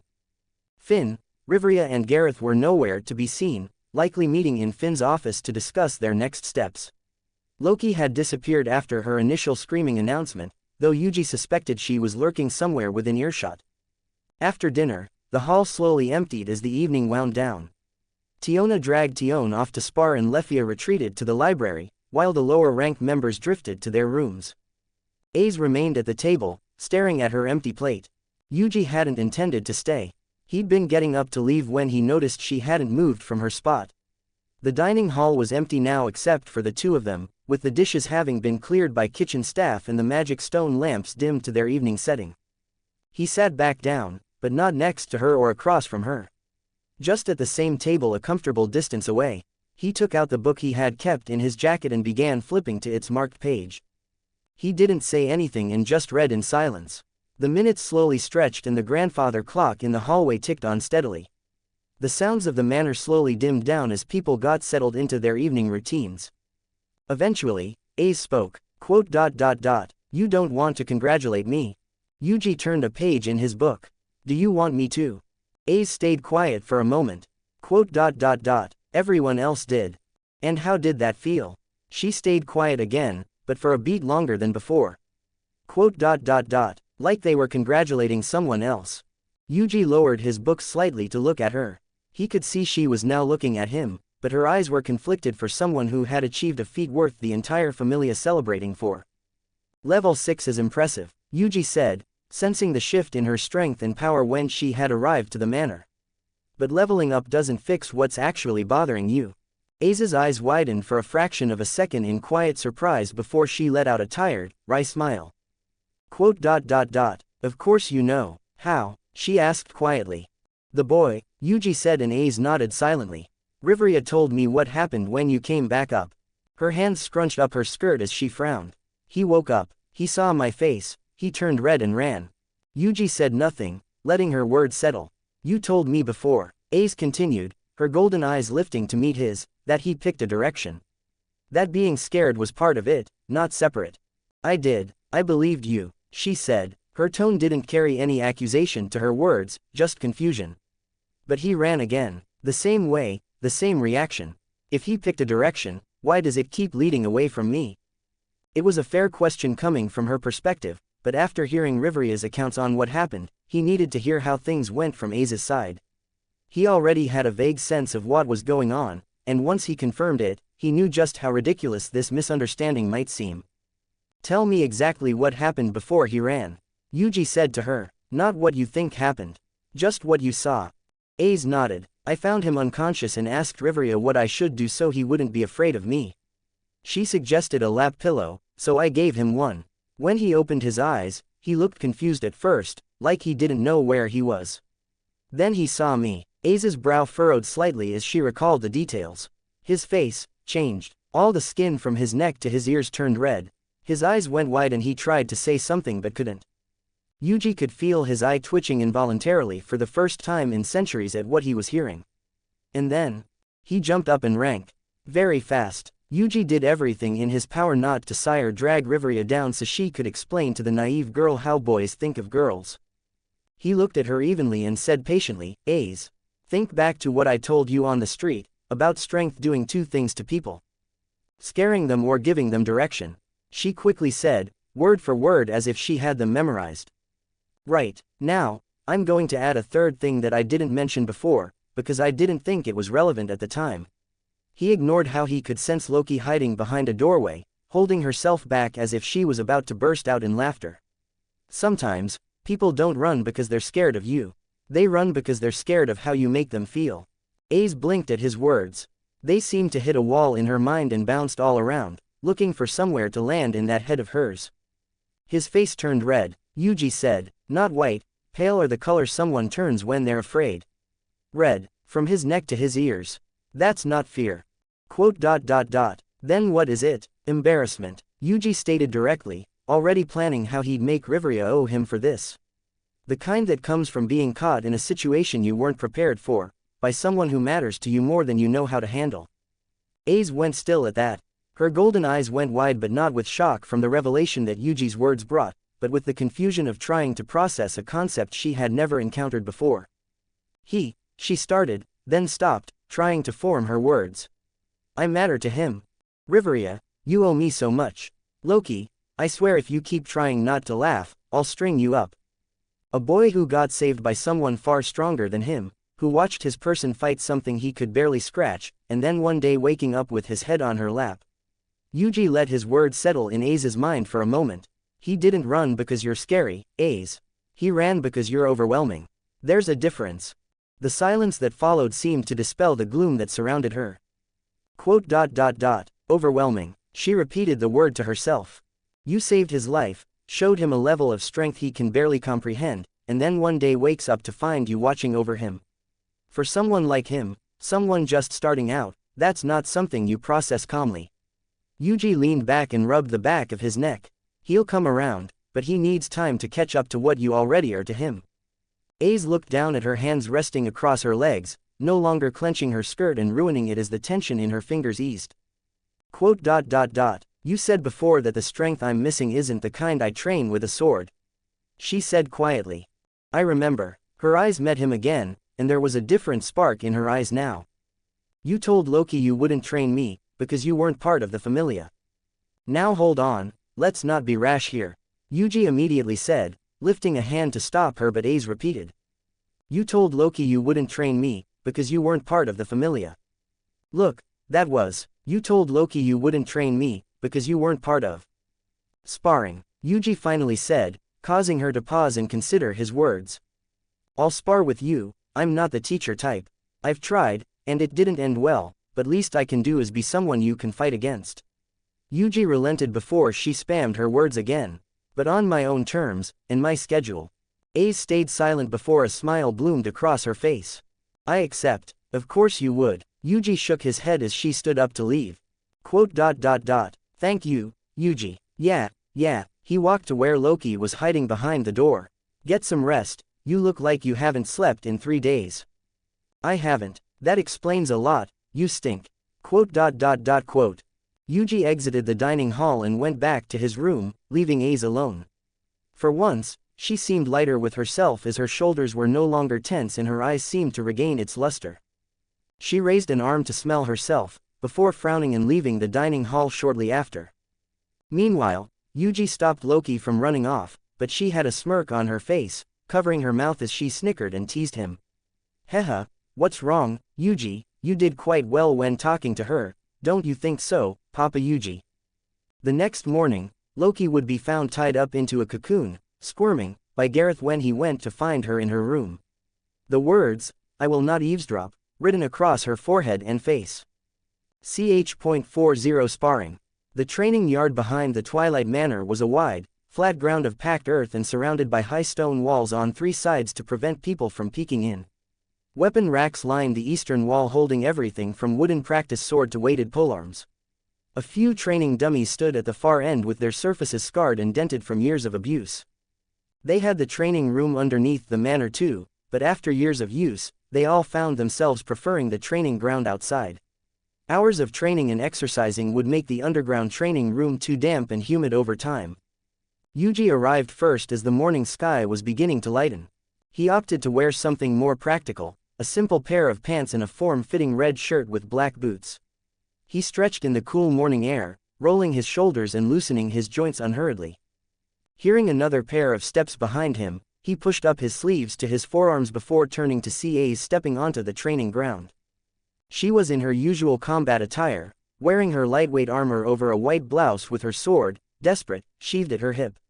Her eyes was fixed on him, and he could sense a layer of anticipation leaking out from her. She stopped at the edge of the training yard and looked at him. "You're early," Yuji said. "I couldn't sleep. I thought you said you hadn't slept for the past 3 days." Yuji said with a raised brow. "I slept last night," she added on before pausing. "A little." Yuji shrugged and gestured towards the open space. "Rules are simple enough. No magic, no enchantments. Sword only for you, we can't risk damaging the property after all. I won't use anything either, just my hands. First to land a clean hit wins. We go until either of us calls it in or I say stop." Ace nodded before speaking. "I don't want you to hold back." Yuji shook his head at her words. "I can't do that." "Why?" Ace frowned slightly at his words. "You'll die." Ace drew desperate in a single fluid motion following his words. The rapier's blade reflected the morning sun. She settled into her stance, pivoting her weight onto her back foot with her sword arm extended with its tip angled toward Yuji's center line. It was a stance she's honed and refined through years of repetition until it was indistinguishable from instinct. "Okay," Ace followed up, understanding he wasn't merely boasting, just stating a fundamental fact. Yuji stood with his hands at his sides and his feet spaced out evenly. He didn't have a stance or any visible guard. Ace's eyes narrowed slightly at the lack of a defensive posture, but she didn't comment on it. She'd seen what he could do in the dungeon, and wanted to find out what this gap between them was like. "Whenever you're ready," Yuji said. Ace then moved. She was fast. Even for most level 6 they wouldn't be able to keep up with Ace's speed when she was level 5, especially more so when she was now a newly fledged level 6. The distance between them closed in less than a heartbeat as her rapier thrust out towards Yuji's left shoulder, aiming to immobilize his use of his arms. Yuji merely shifted his weight at the very last second and the blade passed through the space his shoulder had been a fraction of a second prior. He didn't move far, just sidestepping slightly out of the way. Ace didn't hesitate and followed up with another swing, transitioning her thrust into a lateral slash and adjusting her angle mid-swing to compensate for his movement. The blade cut through the air towards his torso. Yuji stepped towards her instead of moving back, causing her arm to swing into his side rather than her rapier as he lifted his arm up and locked that same arm against his body. Before Ace could prepare a follow-up attack, Yuji swept his leg under Ace's feet. Sensing the movement, she tried to jump up but could barely get up off the ground with Yuji locked her arm between his own and his body. With her little hop, Yuji used her own little momentum against her, tossing her away like a ragdoll towards one of the training dummies. Quickly adjusting her rotation midair, she landed both feet against the training dummy's torso, putting her into a crouch midair. She pulled her rapier behind her body and, cracking the training dummy in half, she propelled herself towards Yuji once more, swinging her rapier in an upwards diagonal slash, aiming at his hip. Yuji merely lifted his foot and kicked the blade that was threatening to cut through him, causing her to flinch and narrow her eyes as the feedback from the counter traveled through her rapier and up her arm. Using the momentum from that kick, she spun on her left foot and brought her right leg up in a roundhouse kick towards Yuji's head. Yuji raised his arm and blocked the kick as a solid thud rang through the air.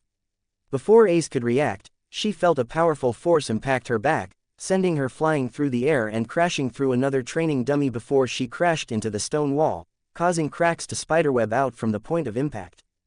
She coughed violently, leaning forward to get up onto her knees and looking towards Yuji. She could see him lowering his left foot back down and cracking his neck. "I can tell how tough you are, something like that will just leave a bruise," Yuji said as he shifted his posture, pulling his left leg behind his body with his right facing Ace. He lifted his right hand in front of his body with his left close to his face. "Warm-up's over, I'm doing it for real now," Yuji calmly said as Ace's instincts flared and goosebumps ran throughout her body. She quickly pushed off the ground and threw her body to the right as Yuji's body disappeared from his position and a loud crash echoed from the position Ace was at. Turning, she was Yuji pulling his leg back out from the crumbling stone wall and before she knew it, he was in front of her face. She quickly raised her weapon into a guard but Yuji crouched low, thrusting his palm into her abdomen and causing her to stumble back with a painful wince. Before she could counter, he grabbed her right arm, holding her rapier, twisting her wrist and causing her to drop her rapier with a painful cry. "I've noticed people prefer to use weapons in my time in this city," Yuji said calmly, stepping back and holding A's rapier in his hand, with her nursing her wrist. What happens when it breaks? What happens when all you have left is your own body to defend your life with? But, he tossed the rapier away before A's could come up with a response, letting it clatter along the ground as it blurred behind the girl. Without any time to look back, she twisted her body to the side and lifted her arm to protect her face. Yuji's boot crashed into her arms and the impact sent her reeling towards the ground, pushing her back as she scrambled along the ground and turned to face him. She could only widen her eyes as he reared her back to deliver a punch right to her face, but the look in his eyes was what caused her to freeze for a split second. When her mind finally kicked back into gear, she raised her arms in defense again and shut her eyes instinctively, before feeling a sharp impact on her forehead. Wincing, she opened her eyes in confusion, seeing Yuji stand in front of her with his fingers extended after flicking her forehead. Do not close your eyes, ever. A's blinked for a moment, letting her guard drop, and that was the last thing she remembered, that in Yuji's fist impacting the side of her face. It was only a couple of minutes when she woke up again, with Yuji leaning against the crumbling stone wall and A's lying on the ground. She looked confused before resignation settled into her features, but that was only for a moment as a feeling of joy also surged into her being. Sure, she might have gotten her dominated one-sidedly by Yuji, but she couldn't remember the last time someone was willing to go this far when training, sparring, with her. You're too used to fighting monsters. Those were the first words that greeted her when she sat up, finding her rapier laying on the ground by her side. Looking up at Yuji next to her, she tilted her head. Thank you, Yuji sighed. You don't have the mindset of fighting another person when we were sparring. I don't fault you for it, but it's dangerous if someone aims for your life in the future. They could exploit this flaw. A's looked down after hearing his words. All I need is to kill monsters. People can be monsters too. She blinked and looked back, seeing Yuji staring back at her. She merely stayed quiet before standing up again. Show me how, please. A simply said, feeling the sting on her cheek. You'd better grit your teeth then, I believe in tough love. The sparring continued for another 20 minutes.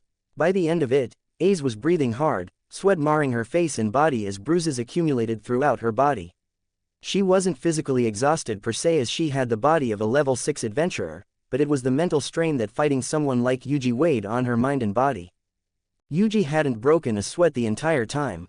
That's enough for this morning, he said, and A's lowered her rapier, her chest rising and falling with measured breaths, one of her eyes half closed from a forming bruise. A second later, Yuji raised his hand and she began to feel her body lighten, the stings and bruises her body had gathered slowly receding away. Pretty sure Loki would have my ass if she saw you in this state, Yuji said, causing A's to let out a smile before she looked down at her rapier. I didn't land a single hit. She wasn't complaining but was merely stating the obvious. You won't for a while, but that's not the point, Yuji replied simply. The point is that you're better now than you were 20 minutes ago, and that's what matters. A's looked up from her rapier towards him as quiet satisfaction settled onto her face. Same time tomorrow. Hell nah, it's my off day. You should go down to the dungeon instead tomorrow. I'll let you know when I'm up for it again, Yuji replied simply, and she smiled in response. Giving him a nod, she turned toward the manor and prepared to head down to the dungeon immediately instead. She made it 3 steps before she noticed the audience. The training yard's periphery was filled with members of the Loki Familia at some point during their session. Tiona was seen leaning by the side of the stone wall with her arms crossed and her mouth hanging open. Tion stood behind her, one eyebrow raised with Leffia peering around Tion's shoulder, her staff clutched to her chest and her eyes wide. The other lower-ranked members crowded behind them, some standing on their toes to see over the heads of those in front. Whispers spread out amongst them after the session ended, as they had enough respect to not make any noise during the spar. They had just witnessed the Sword Princess get one-sidedly beat down in the span of 20 minutes. Sure, she didn't use any magic or enchantments, but neither did Yuji. From what they saw, and from what they knew, he was still a level 1. Gareth was stationed at the back with a mug of something steaming, his expression carrying a measured assessment as he watched it all unfold. Bed was leaning against the far wall with his arms crossed, his amber eyes locked onto Yuji with an intensity that bordered on obsession. The yard slowly grew very quiet when she approached to enter the manor.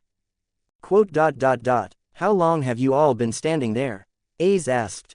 Since about a minute in, Tiona said, her voice carrying the particular reverence of someone who had just watched something she couldn't fully comprehend, laced with a layer of excitement and something else. Ace, he was reading you like a book. I know, Ace said without a trace of embarrassment. That's the point. She walked past them into the manor. As she passed Tiona, the Amazon grabbed her arm. When's the next one? I want in, asked Yuji. Ace said and disappeared back inside. Every eye in the training yard turned to Yuji. Tiona was the first to move, striding across the yard with an energy she could barely contain, her fingers fidgeting by her side as she walked very, very fast towards him. Me next, she said, bouncing on the balls of her feet. I want to spar. Did you see what you just did? You didn't even break a sweat, and she's level 6. Tiona, he just finished, Tion tried to reason with her sister. He's not even sweating, Tion. Her sister yelled back as her excitement grew. Yuji looked at the crowd that had assembled and let out a slow breath. He already had a feeling this was going to happen when they heard the commotion and began crowding around the training yard. Fine, he said to Tiona, don't make it a regular thing, though. Same rules, no magic, just your weapon and I'll use my hands. Tiona's face split into a grin so wide it threatened to reach the back of her head. Yes, someone get me a practice weapon. Where's a sword, a pole, anything? One of the lower-ranked members threw her a wooden Greth's word from the rack. She caught it one-handed and tested its weight with a few swings before taking her position.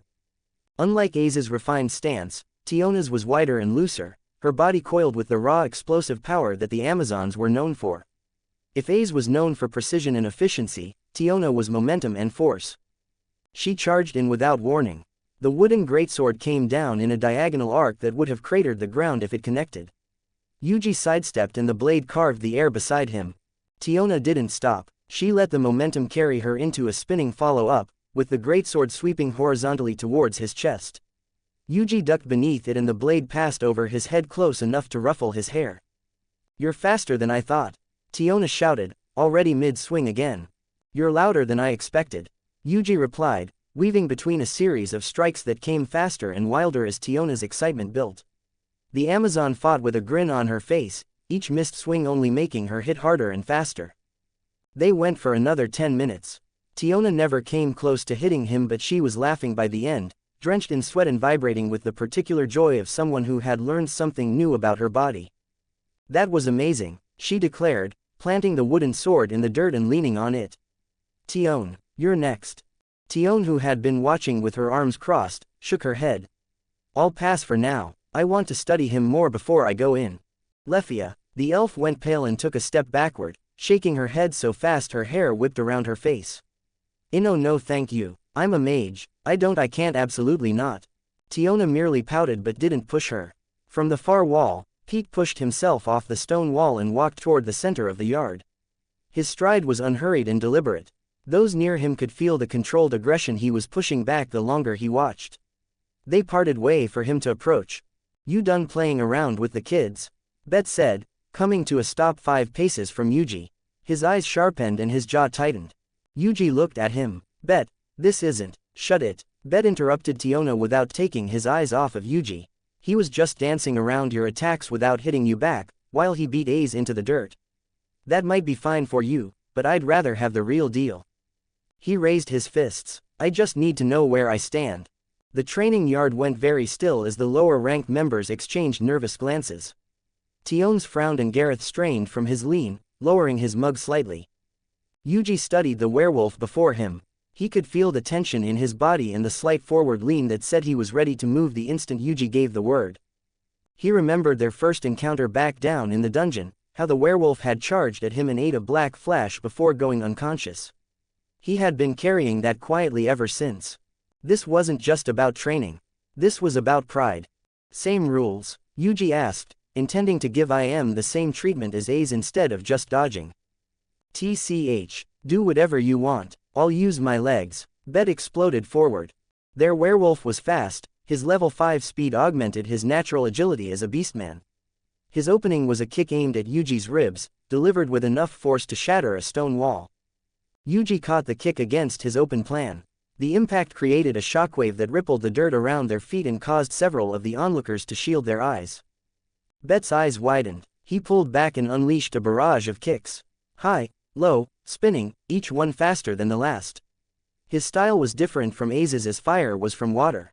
He was all aggression and overwhelming force, designed to break through defenses through the sheer relentless pressure he inflicted onto his opponents. Yuji deflected each strike, his hands moving just enough to redirect the force rather than absorb it.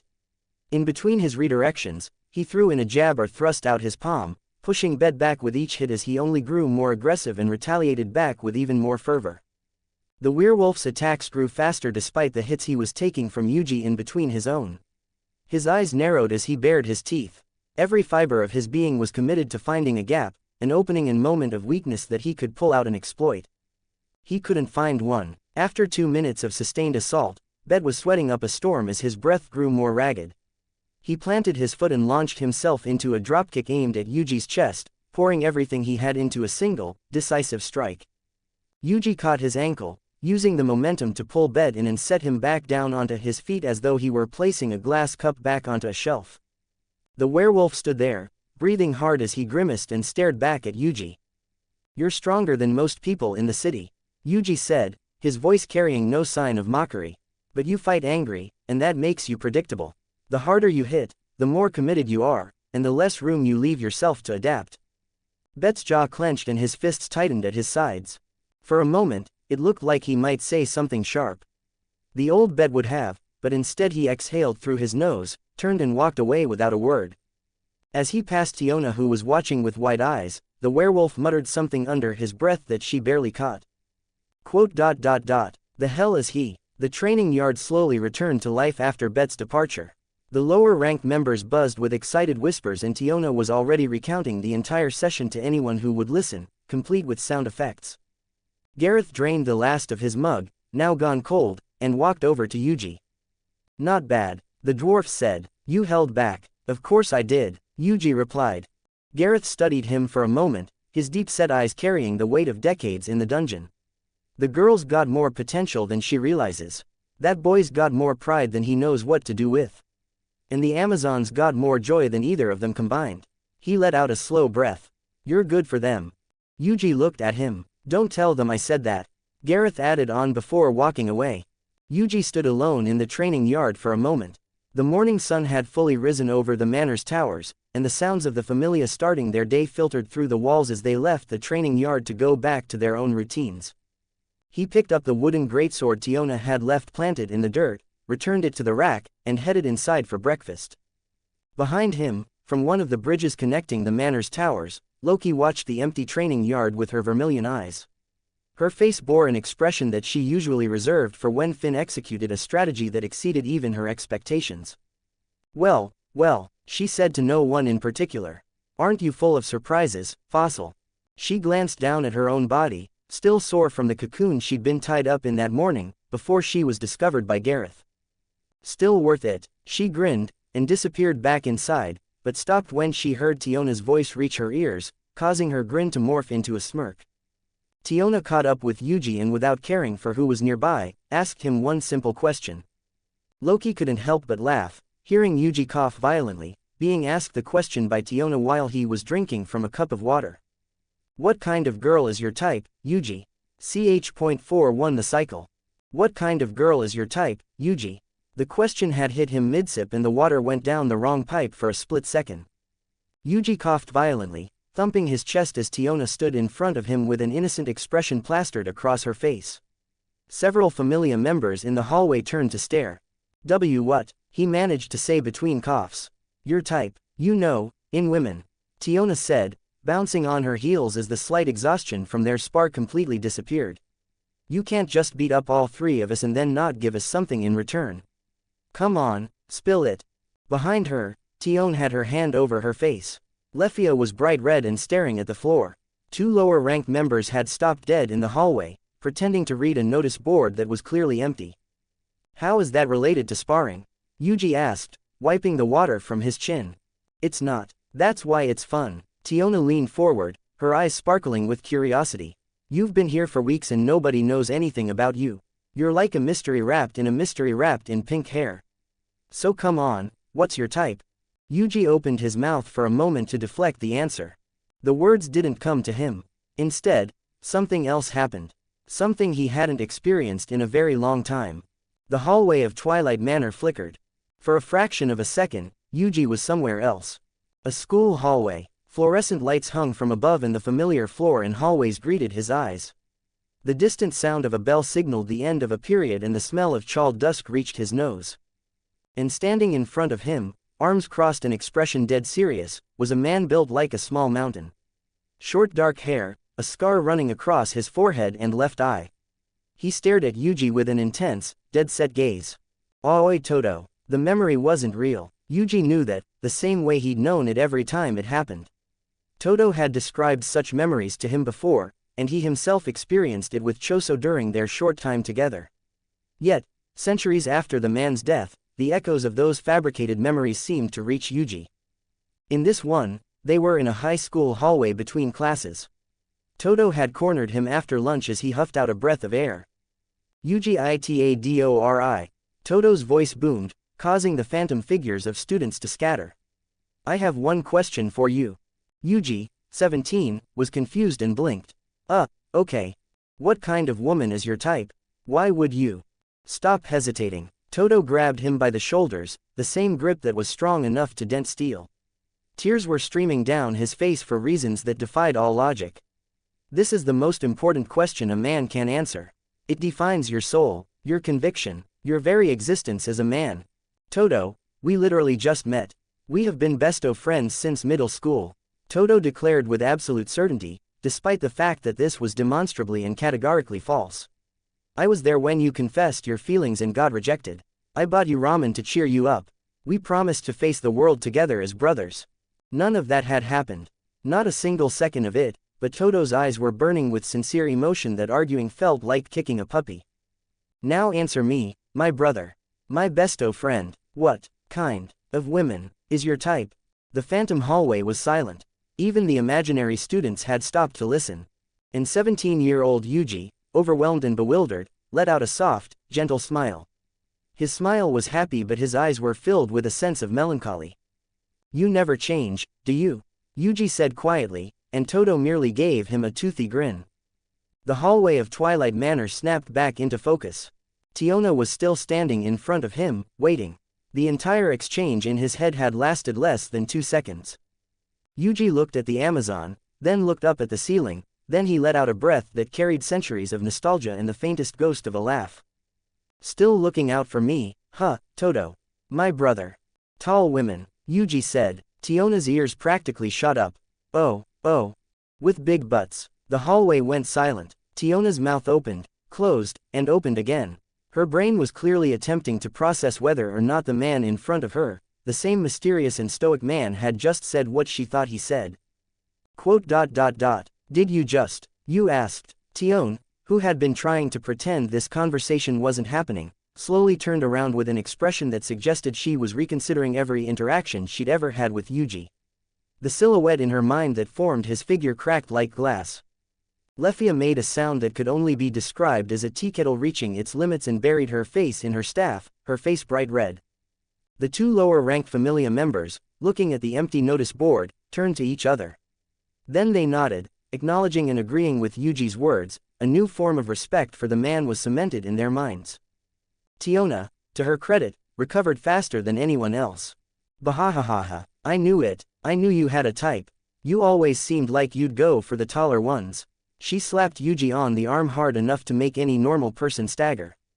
Big butts though, really? That's so specific. Who was she? Was there a girl? Is she from where you came from? Tell me everything. I'm going to breakfast now, Yuji said, turning and walking away. Don't you walk away from me, Yuji Itadori. This conversation is not over. Tiona chased after him, her voice echoing down the hallway. I might not be tall, but I fit 50% of your typing. Does A's know? Show I tell A's. What? Does A's even have a? Tiona, I swear to every god in this city. AIZ. Riveria. He likes big butts. The morning continued as words of Yuji's preferences spread like wildfire through the Twilight Manor. The southern district was quiet in the late afternoon for once. The sweet potato stall had closed for the day an hour earlier.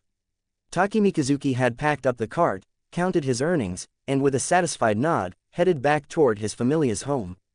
Sukuna had opened up a new stall opposite of his Takemikazuki's own, with a scribbled sign hanging on top reading, "Malevolent potatoes."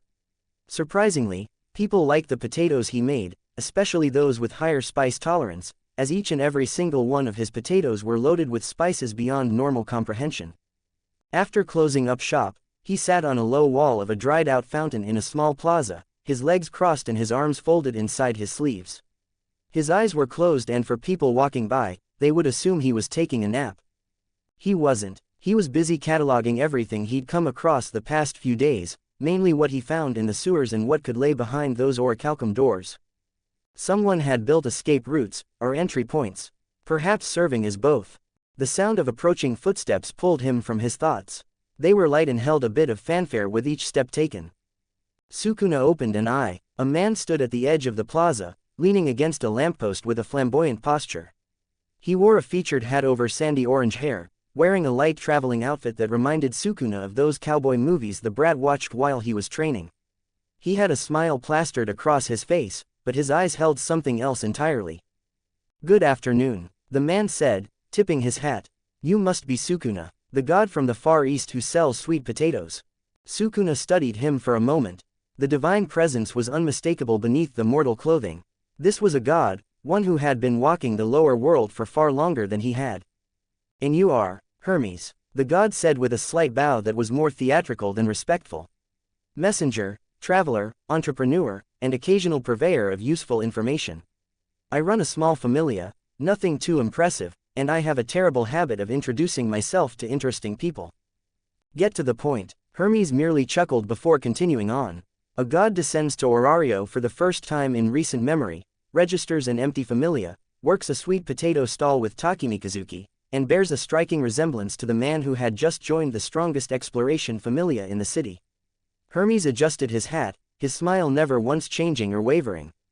"That makes you very, very interesting." Sukuna's expression didn't change, but his remaining eye opened fully, fixing Hermes with a gaze that would have made weaker men prostrate themselves before him. Hermes, to his credit, didn't flinch. The smile stayed exactly where it was.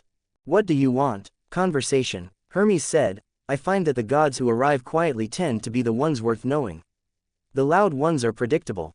The quiet ones have plans. Your blathering is grating my ears. Ha ha, you really are an interesting one, a god with no agenda in a city built on them." Hermes pushed off the lamppost and took a step closer, his hands behind him. "May I sit?" Sukuna said nothing, and Hermes took that as permission. The messenger god settled onto the fountain wall a comfortable distance away, crossed one leg over the other. "I'll be direct with you, since you strike me as someone who doesn't enjoy games," Hermes said, which was ironic coming from one of the most prolific game players in Orario. "I am curious about your relationship with Yuji Itadori." "Then stay curious." "Fair enough." Hermes shrugged but didn't press on, instead shifting the topic. "Let me offer something instead, a gesture of good faith." Sukuna's eyes narrowed a fraction. "I don't need your faith." "No, but you might need information." Hermes leaned back, looking up at the sky. "You've been exploring the tunnels beneath Denatus Street at night. Don't worry, I'm not here to stop you. My familia handles deliveries through some of those same tunnels, so we tend to notice when someone new starts walking them." The air went still with silence for a moment. "The structure you found down there," Hermes continued, his tone dropping low to imprint the gravity of his words across to him. "It's called Gnosis. It's been there for centuries, built by the descendants of an architect named Denatus who went mad trying to replicate the dungeon." He paused, letting Sukuna absorb the information. "Currently, it's occupied by a group that I highly suspect to be referred to as Evolus. They're the remnants of factions that tried to destroy Orario during the Dark Age, roughly 20 years ago. Most people think they were wiped out. They weren't." Hermes' smile had faded entirely. "The orichalcum doors you found are the reason why nobody's been able to root them out. The material is impervious to everything short of arcanum. No one has the keys." Sukuna listened without reacting to his words. His posture hadn't changed and he kept the same expression on his face, but Hermes could tell he was paying attention to everything he was saying. "And you tell me this, because?" Sukuna finally asked. "Because I believe in investing early," Hermes replied, the smile returning to his face. "The situation on Orario is changing. The things coming out of the dungeon are getting worse, the factions are shifting and the balance that's held this city together for 15 years is starting to crack. He looked directly at Sukuna. And it all go pushed ahead of schedule by Yuji Itadori. Hermes said, I don't know what your connection is with him, but I know that whatever's building beneath this city is going to surface eventually, and when it does, he will either save this city or be the one to bring it to its knees. Sukuna scoffed before standing up to walk away. You're a clever one, Sukuna said with his back turned to Hermes. If you knew the brat, you wouldn't be here to bore me with your incessant barking. He looked over his shoulder towards Hermes, and for a split second, Hermes felt goosebumps crawl along his skin. You and the other rabble might be useless with your sealed arcanum, do not presume to think the same of me. Instinctively, Hermes jumped up and reached towards his throat, but found nothing had happened. For a moment, he had a vision of his head being cut off before he could react.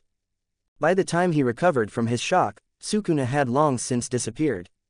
He stared silently at the empty plaza where Sukuna had been, before reaching into his jacket and pulling out a letter. The emblem of the Zeus Familia formed into a wax seal was broken in half when he peeled it off to read the letter earlier in the day. There was a single line at the very bottom from the god who had once commanded the strongest Familia in Orario, and had faked his own death before going into hiding. Beware the cycle of curses. Ch.42 Update. Time for an update, Fossil. Loki appeared in Yuji's doorway that evening, holding a sheet of parchment and a quill. Yuji looked up from his book towards her. Already? Well, I'm hoping that what I've managed to deduce is enough to get this pesky thing going.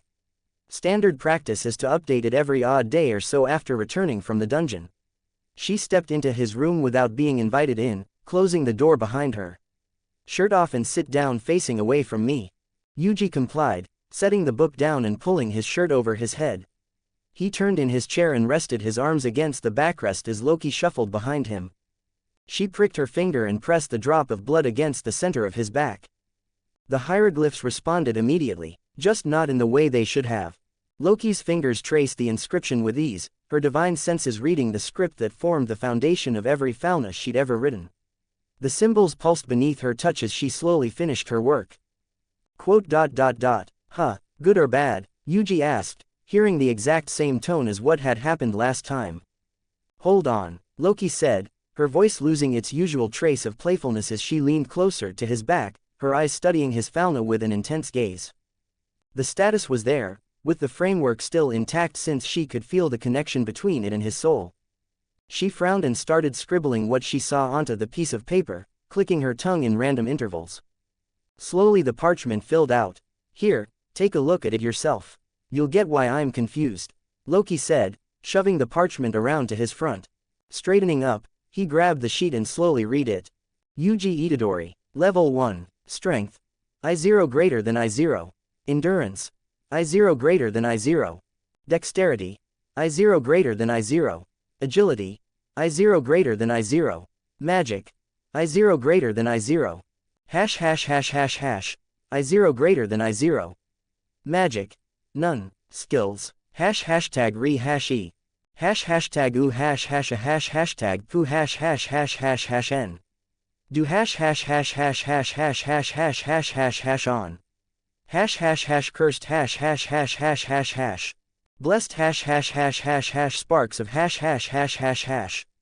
unreadable, son of u.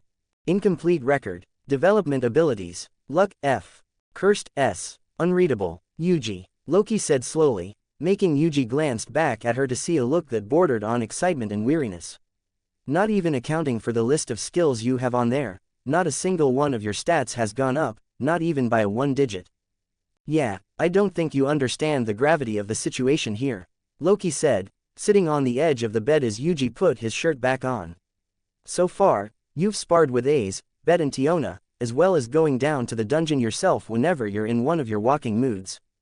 She grabbed a pillow and propped her elbow up against it. 0 across the board, same as the day I inscribed it. It means that whatever your starting point is now, you'll have to go further down into the dungeon than what my kids have reached for your stats to show any improvement. Yuji nodded at her words. I had a feeling that would be the case, but it doesn't matter if my stats increase or not. Of course it wouldn't to you, ya damn fossil. Loki clicked her tongue before frowning again. I'm not even gonna get into why I still can't make out more than half of your skills, but I've never seen an additional stat added onto someone's fauna before, ever. It has always been the same 5 for as long as I've known, yet you come along and there's now an unreadable 6th stat. You have any idea what it could be? Yuji was silent for a moment, looking at the status sheet in his hand. If I had to guess, it probably says, curse. Curse. Loki responded with a raised brow. Curses don't come as a stat like magic does, Yuji. I've had a few children in the past with skills related to curses, but they require a cost from them in exchange, so I forbid them from ever using it unless it is life-threatening. Hell, even some weapons can be crafted from curses, but they do not get turned into a stat, Yuji. She narrowed her eyes at him, as if trying to peer deep into his being and figure out the being that is Yuji Itadori. She didn't push yet, however, waiting for him to be the first one to initiate. He'd known this conversation was coming at some point. The moment the fauna inscription had gone sideways, and when she felt the 6 souls in him refused to take part, he'd known the thrillseeker Loki would be first in line to want details. It's called cursed energy, Yuji finally said. Loki's eyes widened and a fraction of a mouth curved upwards. She sat up properly, giving him her full undivided attention. Where I come from, it's the foundation of what we call jujutsu. Negative emotions such as fear, grief, anger, hatred, and envy are the foundation of cursed energy. Select people have higher amounts of cursed energy, which they can learn to control and channel their cursed energy into jujutsu. Yuji raised a hand up, letting his cursed energy envelop his hand, causing Loki's grin to widen ever more as she realized she's come across something she's never witnessed in her entire life. I'm surprised that people could see this, since only those with cursed energy can perceive jujutsu and cursed energy being used. It probably has to do with magic, Yuji simply said, while Loki shrugged, having no idea herself. That was when Yuji leaned forward and asked Loki very carefully, Loki, have you ever seen or heard of something called a cursed spirit? She frowned at the weight of his tone but shook her head. Never. I'm guessing it has to do with your cursed energy thingy. Yuji nodded. I've been checking through the books in your library and haven't come across anything similar to them yet, so for now we don't have to worry about that. Loki stared at Yuji silently before nodding. Then what you're describing about curses, at least your version of it, is something that is generated inside of people from their negative emotions. Is that something people can learn or develop? Loki had her hopes up but they were crushed with Yuji shaking his head. Not unless you were born with cursed energy or through other, unsavory means. Bottom line is if you weren't born with it, you can't do what I do. TCH. Loki clicked her tongue, not hiding her disappointment from Yuji as for a second she thought she might have found something to give her children a leg up. Then, what else can you do with cursed energy? I want the details. I'm not sure I have time to explain all of it. We got all night, Fossil. You can't leave a maiden hanging with such interesting and new concepts. Come on, please Sigh. Deep beneath Orario, far past the floors that any living adventurer had mapped, something stirred. It had felt the presence of that girl 8 years ago, the familiar magic Ariel that stirred her awake. Its massive form, an amalgamation of spirit and monster flesh, occupied a space deep within the dungeon that even the walls seemed to pulse with its very presence. It did not think in the way that mortals would. Its consciousness was a soup of instinct, appetite and the faded echoes of what it once was before it turned into its current state. It wanted to consume spirit, it wanted to reach the sky, and it wanted to grow. These desires had driven it over 1,000 years before it grew dormant, only waking up once it had felt the magic of a greater spirit, being drawn to it, which led it to slowly make its way through the dungeon. The violas, the caterpillar creatures, the jewel fetuses that parasitized monsters and grew into demi-spirits. All of them were its fingers, reaching toward a surface it could feel but never touch. It had felt the Wind Girl years ago, sensing the essence of a great spirit in her blood. It had sent Revis to find her, to bring her closer, to consume what remained of its kin. But recently, it had felt something else. Something new.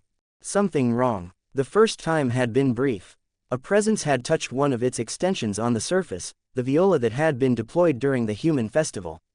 The contact had lasted only seconds before the spirit severed the connection and triggered its self-destruct, but in those seconds, it had felt the presence clearly. It was cold, not the cold feeling of absence, but one of cold opposition. The cold feeling of something that existed in direct contradiction to everything the spirit was. If its own essence was a flame, however corrupted and twisted it may be, then this presence was the void that consumed flame. The spirit had recoiled instinctively, as if burned through the brief moment of contact between them. It hadn't thought about why, but instinctively severed the connection before the presence could flow further along. Since then, it had felt the presence twice more. Once, faintly, when the void thing entered the dungeon and descended through the upper floors. The second was when it lingered on the 19th floor for an extended period. Each time, the spirit's vast, formless body contracted. Its extension on the upper floors faltered. The corrupted spirit did not understand what it was feeling. It had no framework for whatever that thing was, that was so antithetical to its very existence. In 1,000 years of consuming monsters and growing, it had never encountered anything like this. But it knew, with the deep, primal instincts it had of a creature that has been alive for 1,000 years, that the thing above was dangerous. Not because it was strong. Because it was wrong. And it was getting closer. Deep in the dark, the corrupted spirit did something it had not done in centuries. It pulled its extensions inward, not to retreat, but to prepare. Ch.43 request. The morning after Loki's revelation, Finn was in his office before sunrise. It was a habit he'd cultivated over decades. The quiet hour before the manor woke up was his most productive time. Reports from the previous day, planning for the next and expedition logistics could be processed faster when no one was around to ask him questions. He was halfway through a supply requisition form when the door into his office opened without a knock. "You're up early," Finn said without looking up. "I'm always up," Loki said, walking in and closing the door behind her. "Just usually pretendin' to be asleep so I don't have to do paperwork." She crossed the room and dropped onto the couch opposite his desk, draping herself across with her arms behind the backrest, staring up at the ceiling. Finn finally set his quill down. "You have the look," he said. "What look?" "The one you get when something surprised you. Now you're trying to decide how much you're willing to share." Loki grinned, but it didn't quite reach her eyes. "You know me too well, kiddo. Over 20 years with you would do that." Finn leaned back in his chair, his blue eyes settling on her. "What is it?" Loki was quiet for a moment, her vermilion eyes tracking the grain of the wood on the ceiling beam above the couch. Finn waited patiently. He had learned, long ago, that pressing Loki for information was the fastest way to make her change the subject or scurry off to find another girl to lambast. "I updated Yuji's fauna last night, and his stats haven't moved. Not a single point in any category, in any of the basic abilities." Finn's brow furrowed. "He's been to the dungeon. He's been sparring. He's been..." "I know, I told him the same thing." Loki cut in. "It's not that the fauna's broken. The connection is solid, the bond is there, and I can feel his soul through it just like anyone else's. I know we already think he's a monster, but I didn't expect it would be to this degree. I'm not even sure how much his stats would go up by if he fought Freya's kids, if at all." Finn absorbed this in silence. "There's more," Loki said. "The magic and skill sections of his status are filled with something. Symbols of never seen, not any mortal script and not any god script either. I didn't tell Yuji this, but when I touched upon the new unreadable stat line that he had," she trailed off, considering her words. "I felt something I've never felt before. An energy that doesn't fit into any category I know." "What did it feel like?" Loki was quiet for a long moment. "Like the inverse of every positive force in the world." The room was silent. Finn's expression didn't change, but his thumb moved to the side of his index finger and pressed once. "How much of this is he aware of?" "All of it. He explained some of it to me afterwards. Not everything, mind you, but enough. He's already had a feeling of what that new and unreadable stat line is, but I wanted to confirm for myself first before telling him." Loki looked down from the ceiling and met Finn's eyes directly. "I'm not going to repeat what he told me. That was for me, not for the rest of you. But here's what I'll say. Yuji's energy, whatever it is fundamentally opposed to spirit energy. Like a current running in the exact opposite direction." Finn's thumb pressed his finger again. "What is it called?" he asked her. "Cursed energy." Finn was silent for a long moment, his mind working through the implications. Loki watched him patiently, seeing his mind going through the ringer. When Ace returns from her current trip, Finn finally said, "The situation is going to escalate. I can feel it in my thumb. Whatever's been building beneath the city is approaching something, and we're going to be in the middle of it. If Yuji's presence affects how the entity responds to us, it changes the entire board." Loki finished. "Yeah, I know. Does he know what he is, in that context?" "He figured it out long before I did." Probably from the moment he stepped into this city or the day he met you in the dungeon. Loki shrugged. Yuji's not someone who needs things spelled out for him. He sees the shape of things faster than most people see the surface.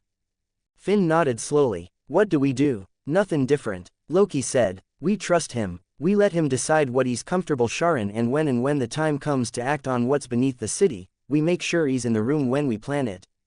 She pushed off the couch and stretched, her joints popping audibly. In the meantime, treat him like any other member. He didn't come here to be a weapon. He came here to be a person. Don't take that away from him. Finn watched her walk to the door. Loki. She paused, hand on the handle. Thank you for telling me. Don't get used to it, kiddo. She said, and the grin returned to her face as she opened the door. Most of the fun comes from keeping you all in the dark. She left, and Finn stared at the ceiling beam for a long moment. Then he pulled out a fresh sheet of parchment and began drafting a contingency plan. Aze returned to the manor in the late afternoon. She came through the gate moving faster than usual. Tiona, who had been lounging on the courtyard bench with Tion, sat up immediately. Aze, you're back early. Where is Loki? Aze asked, not slowing down. Office, I think. Why, what happened? But Aze had already passed her, heading toward the central tower with purposeful strides. Yuji, who had been reading by one of the garden trees, watched her go with a raised eyebrow. He hadn't seen the sword princess move with that kind of urgency since the expedition. He caught Riveria emerging from the same direction Aze had just come from, and the high elf's jade eyes met his with a similar tension. Itadori, could you join us in Finn's office? Aze has news that affects everyone. Yuji set his book down. So you ran into the rabbit again, huh? Loki's tone was light, but her eyes were sharp. Aze sat across from her on the office couch. Placed on the low table between them was a green object, a piece of armor Yuji recognized. Finn was at his desk, Riveria stood near the window, Gareth occupied his usual stool, and Yuji had taken a seat on the couch. Yes, Aze said. Her voice was steady, but there was a tightness around her words that suggested she'd been processing something on the way back. Aina caught me before I could enter the dungeon. She'd overheard members of the Soma Familia talking about a courier and a white-haired boy. She asked me to find him. Soma Familia. Riveria's brow furrowed. After our meeting with Aina yesterday, that's no surprise. The Palom supporter she mentioned is likely involved with them. Where was he? Loki asked. Floor 10. The room went still. Floor 10. Tiona repeated from where she'd planted herself in the open doorway, having clearly followed Aze upstairs. He's been a level 1 for what, a few weeks. And he was on floor 10. He was surrounded by monsters when I found him. He'd been chasing the Chianthrope, who'd stolen from him. Aze's voice didn't change, but her hands tightened slightly on her knees. He fought through it. He used magic, a fire spell I haven't seen before. He saved her. He saved the girl who stole from him. Bet had appeared in the doorway behind Tiona, his arms crossed. Yes, the Familia exchanged glances, and then he ran from you. Loki said quietly. Aze nodded once, eyes on the green protector. I tried to talk to him. He didn't even look at me. He just ran, took the palom and ran. Her fingers traced the edge of the armor. He left this behind. The silence that followed was different from before. It wasn't pity or amusement. Was this really why they were called into Finn's office? Yuji, watching from the back of the room, said nothing. The talk he'd given her at the dining table had clearly held. She wasn't asking herself if she was scary anymore. There was something else she was leading up to. There's more, Aze said, looking up. After he ran, someone appeared. A figure in a black robe. Yuji's eyes narrowed imperceptibly to those around him. They knew my name. They knew about the green orb from Rivera.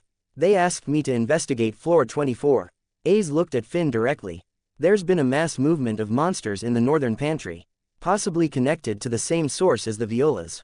The figure said the same thing happened on floor 30, the floor Hashana visited before he was killed. Finn's thumb pressed his finger 3 times in rapid succession. Did this figure give a name? He asked. No, just instructions. They said the Hermes Familia has been arranged as supporters. I'm to meet them at a specific bar in Rivera, with a password. Hermes Familia, Loki said slowly. Now that's interesting. Yuji's quietly took in Aze's words and began thinking. Fels had approached Aze directly after coming to find him the other day. Whatever was down below controlling these monsters like puppets, was likely manifesting as the mass movement on floor 24. The Hermes Familia was being pulled into the operation, which meant Hermes himself would know about it within hours, if he didn't already. "You're going," Loki said. It wasn't a question. "Yes," Ace replied. "Tomorrow. You'll have backup," Finn said immediately. "Bet and Lefia will accompany you to Rivera. From there, they'll provide rear support during the descent to floor 24. The Hermes Familia handles the front line as the figure requested, but I'm not sending you into a situation that could potentially involve that green orb on your own. You know what happened the last time you got close to it, we can't let it happen again while you're isolated." "Understood." Finn turned his blue eyes to Yuji. "Itadori, I'd like you to stay back." The room went quiet. Tiona's mouth opened to protest, then closed when she caught Finn's expression. Yuji met the Palam's gaze. He could see the thought process behind it. Finn knew, or had at least been informed of, what Yuji's presence might do to whatever was operating through the violas. If Yuji descended to floor 24, whatever was controlling the monsters and the mastermind behind it might react in ways that could compromise the entire operation. "Sure," Yuji said simply with a shrug. Finn nodded, the relief subtle but present. "I appreciate it. There's another reason. Which is, if something goes wrong down there, and the situation escalates beyond what Ace and the team can handle, I'd like our strongest reserve to be on the surface, ready to respond. Not pinned down in a pantry collapse." Practical, tactical, exactly the kind of reasoning Finn would offer. But Yuji could read between the lines. Finn was giving him a polite reason to stay back, while the real reason, his anomalous presence affecting the operation, remained unspoken. That was fine. Yuji had things to do on the surface anyway. "I'll be ready," Yuji said. "Thank you." Loki clapped her hands together. "Right, that's settled. Ace, you're leaving at dawn. Bet, Lefia, you're with her. Everyone else, business as usual until we hear back." The meeting broke up. Tiona swept Ace out of the room, already chattering about how unfair it was that Ace got all the fun missions. Bet grunted something under his breath and disappeared to prepare his equipment. Lefia looked equal parts terrified and determined. Rivera caught Yuji's eye on the way out and gave him a small nod. Yuji left the office last. In the hallway, Loki fell into step beside him. "You picked up on it, didn't you?" she murmured. "Picked up on what?" "Finn knows. Not all of it, but enough." Yuji glanced down at her. "You told him." "I told him what he needed to know to make the right call. Nothing more." Loki's grin was small but genuine. "I keep my promises, Fossil. Your secrets are still yours. I just gave him enough to understand why keeping you back is the smart play." Yuji nodded. "Thank you. Don't thank me. Just keep being useful." She nudged him with her elbow. "Now, what are you gonna do with your free day tomorrow? Sit around and read?" Yuji thought about lied. The lizardman Zeno on floor 19, who had asked him through Fels to come back and meet the rest of his kind. He'd told Fels he'd come when he could. He couldn't risk heading down yet while Ace and the other two were helping to complete her quest, since whatever was down below was keeping tabs on him. Instead, it might be time to visit a certain somebody. "I think I'll take a walk," he said. Loki snorted. "A walk, sure." She peeled off down a side hallway, leaving Yuji alone with his thoughts. "This is going to suck," Yuji muttered to himself as he went back to his room. Meeting Sukuna was going to put a dampener on his mood. Ch.442 fronts. The malevolent potatoes stall was open when Yuji arrived. He couldn't help but feel the corner of his eyes twitch when he stared at the scribbled writing hanging from above the stall. It was directly opposite of Takemikazuki's sweet potato stall, and even though the god had moved his location to a different spot to avoid Sukuna, the next moment he would be right opposite of him again. What surprised him most was there being a small queue forming in front of the stall. 3 adventurers, 2 dwarves and a human woman, stood waiting as Sukuna handed over a paper-wrapped potato to a cat person whose eyes were watering profusely. "Stop crying," Sukuna said flatly. I'm not crying, it's just really good." The cat person wheezed out, fanning his mouth with his spare hand. "How much spide did you put in this one?" "Too little, it seems." The cat person stumbled away, weeping with both joy and agony in equal measure. From across the street, Takemikazuki spotted Yuji and waved at him with a smile, before taking out a barrel filled with water and some mugs, beckoning the cat person over to help quench the spice. For a price, of course. The dwarves ordered 2 of the milder potatoes, having learned from prior visits to specify heat levels in advance. The human woman asked for the spiciest available, and Sukuna looked at her with what might have been a fraction of respect before producing something that made the dwarf's eyes water just from close proximity to it. By the time the queue cleared up, Sukuna was busy wiping down the counter, not looking up. "The brat comes to me for once," he said, still wiping the counter of the spilled spices. "Should I be flattered? I'd rather die." Yuji walked to the front of the stall, standing opposite of him. "We need to talk." Sukuna paused his wiping for a split second, then resumed. "I'm working. You sell potatoes, and you sell self-righteousness. We all have our trades, at least I'm not freeloading off of a cutting board," Sukuna said, setting the rag down and looking up at Yuji directly, a small smirk on his face. When he saw Yuji fully, he could tell there was a sense of tension in the brat's posture and the fact he had come to him instead of the other way around. "Fine," he said, reaching behind the counter and pulling out a sign to place on top of the stall. It had the words, "Closed," on it, as well as a stick figure drawing of a person cut in half. "Walk." Yuji looked at the sign for a second before turning to walk away, knowing any reaction from him would just be to Sukuna's benefit instead. Across the street, Takemikazuki watched them leave together. A frown formed on his face before he turned to his own stall with an uneasy look. They had finally found a quiet spot near the edge of the southern district, where a narrow part was pushed up against the inner side of Orario's wall. A few benches lined the path, but the area was mostly empty at this hour. Sukuna sat on the law wall that served as the park's fencing, one leg pulled up and his back against a magic stone lamppost. Yuji stood a few paces away, with hands in his pockets. The silence between them stretched for a moment, waiting for the other to initiate conversation first. "You found something in the sewers," Yuji said bluntly. Sukuna's eyes narrowed by a fraction. "How did you know that?" Yuji didn't answer him, and instead kept asked, "What did you find?" Sukuna studied him for a moment, before clicking his tongue in irritation. "The sewer network most likely connects to whatever is beneath Daedalus Street," Sukuna said, looking away towards the eastern district. "Doors made of orichalcum, I'm not sure even you could get past them, brat." "Who knows?" Yuji simply replied. "Did you spot anyone using them?" "Who knows?" Sukuna mocked back, imitating Yuji's tone. "Your turn. You came here for a reason. You wouldn't willingly seek my company otherwise, and I doubt you came here to gloat in my face about joining Loki." Yuji exhaled through his nose, debating on how much he should share. Sukuna was the only other person in this world that knew about cursed energy and its properties besides himself. With him being a god now, who knew if that knowledge had been elevated or not, but there were one person who could understand the implications of what Loki had found in his fauna, it would be the former king of curses. "My fauna can't measure me," he stated. "Zero stats across the board, which is typical from what I've heard, but everything else is a jumbled mess. The system reads cursed energy as an unknown, becoming a sixth new stat line that shouldn't exist with anyone else other than myself." Sukuna shifted his posture, leaning against his arm as he studied Yuji. "Interesting," Sukuna slowly said. "The fauna is a divine inscription system built to interface with mortal potential and grant them the pathway to developing magic. Cursed energy is neither. The system recognizes it exists but has no framework to interact with it." "That's my impression too, which means your baseline is invisible to anyone reading your status, even if you were to gain any stats in the future. They will only see level 1 with zeros across the board, while the reality is something the system wasn't designed to quantify." Sukuna paused, rubbing his chin thoughtfully. "The cursed stat being registered at all is the anomaly. The fauna shouldn't be able to categorize something outside its design parameters. Unless the six souls are acting as a bridge," Yuji interjected quietly. "They're cursed entities bonded to a fauna-bearing soul. They might be forcing the system to acknowledge what it normally couldn't."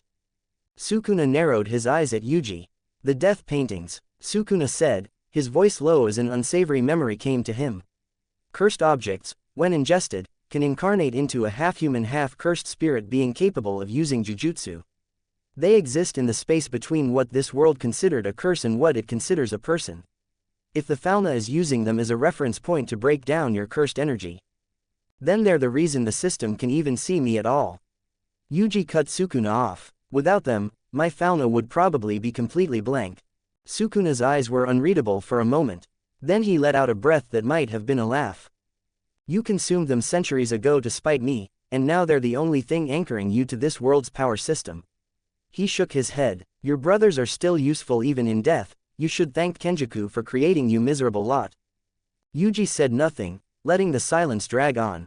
There's something else, Yuji said after a moment. Whatever's beneath the dungeon, it's reacting to me.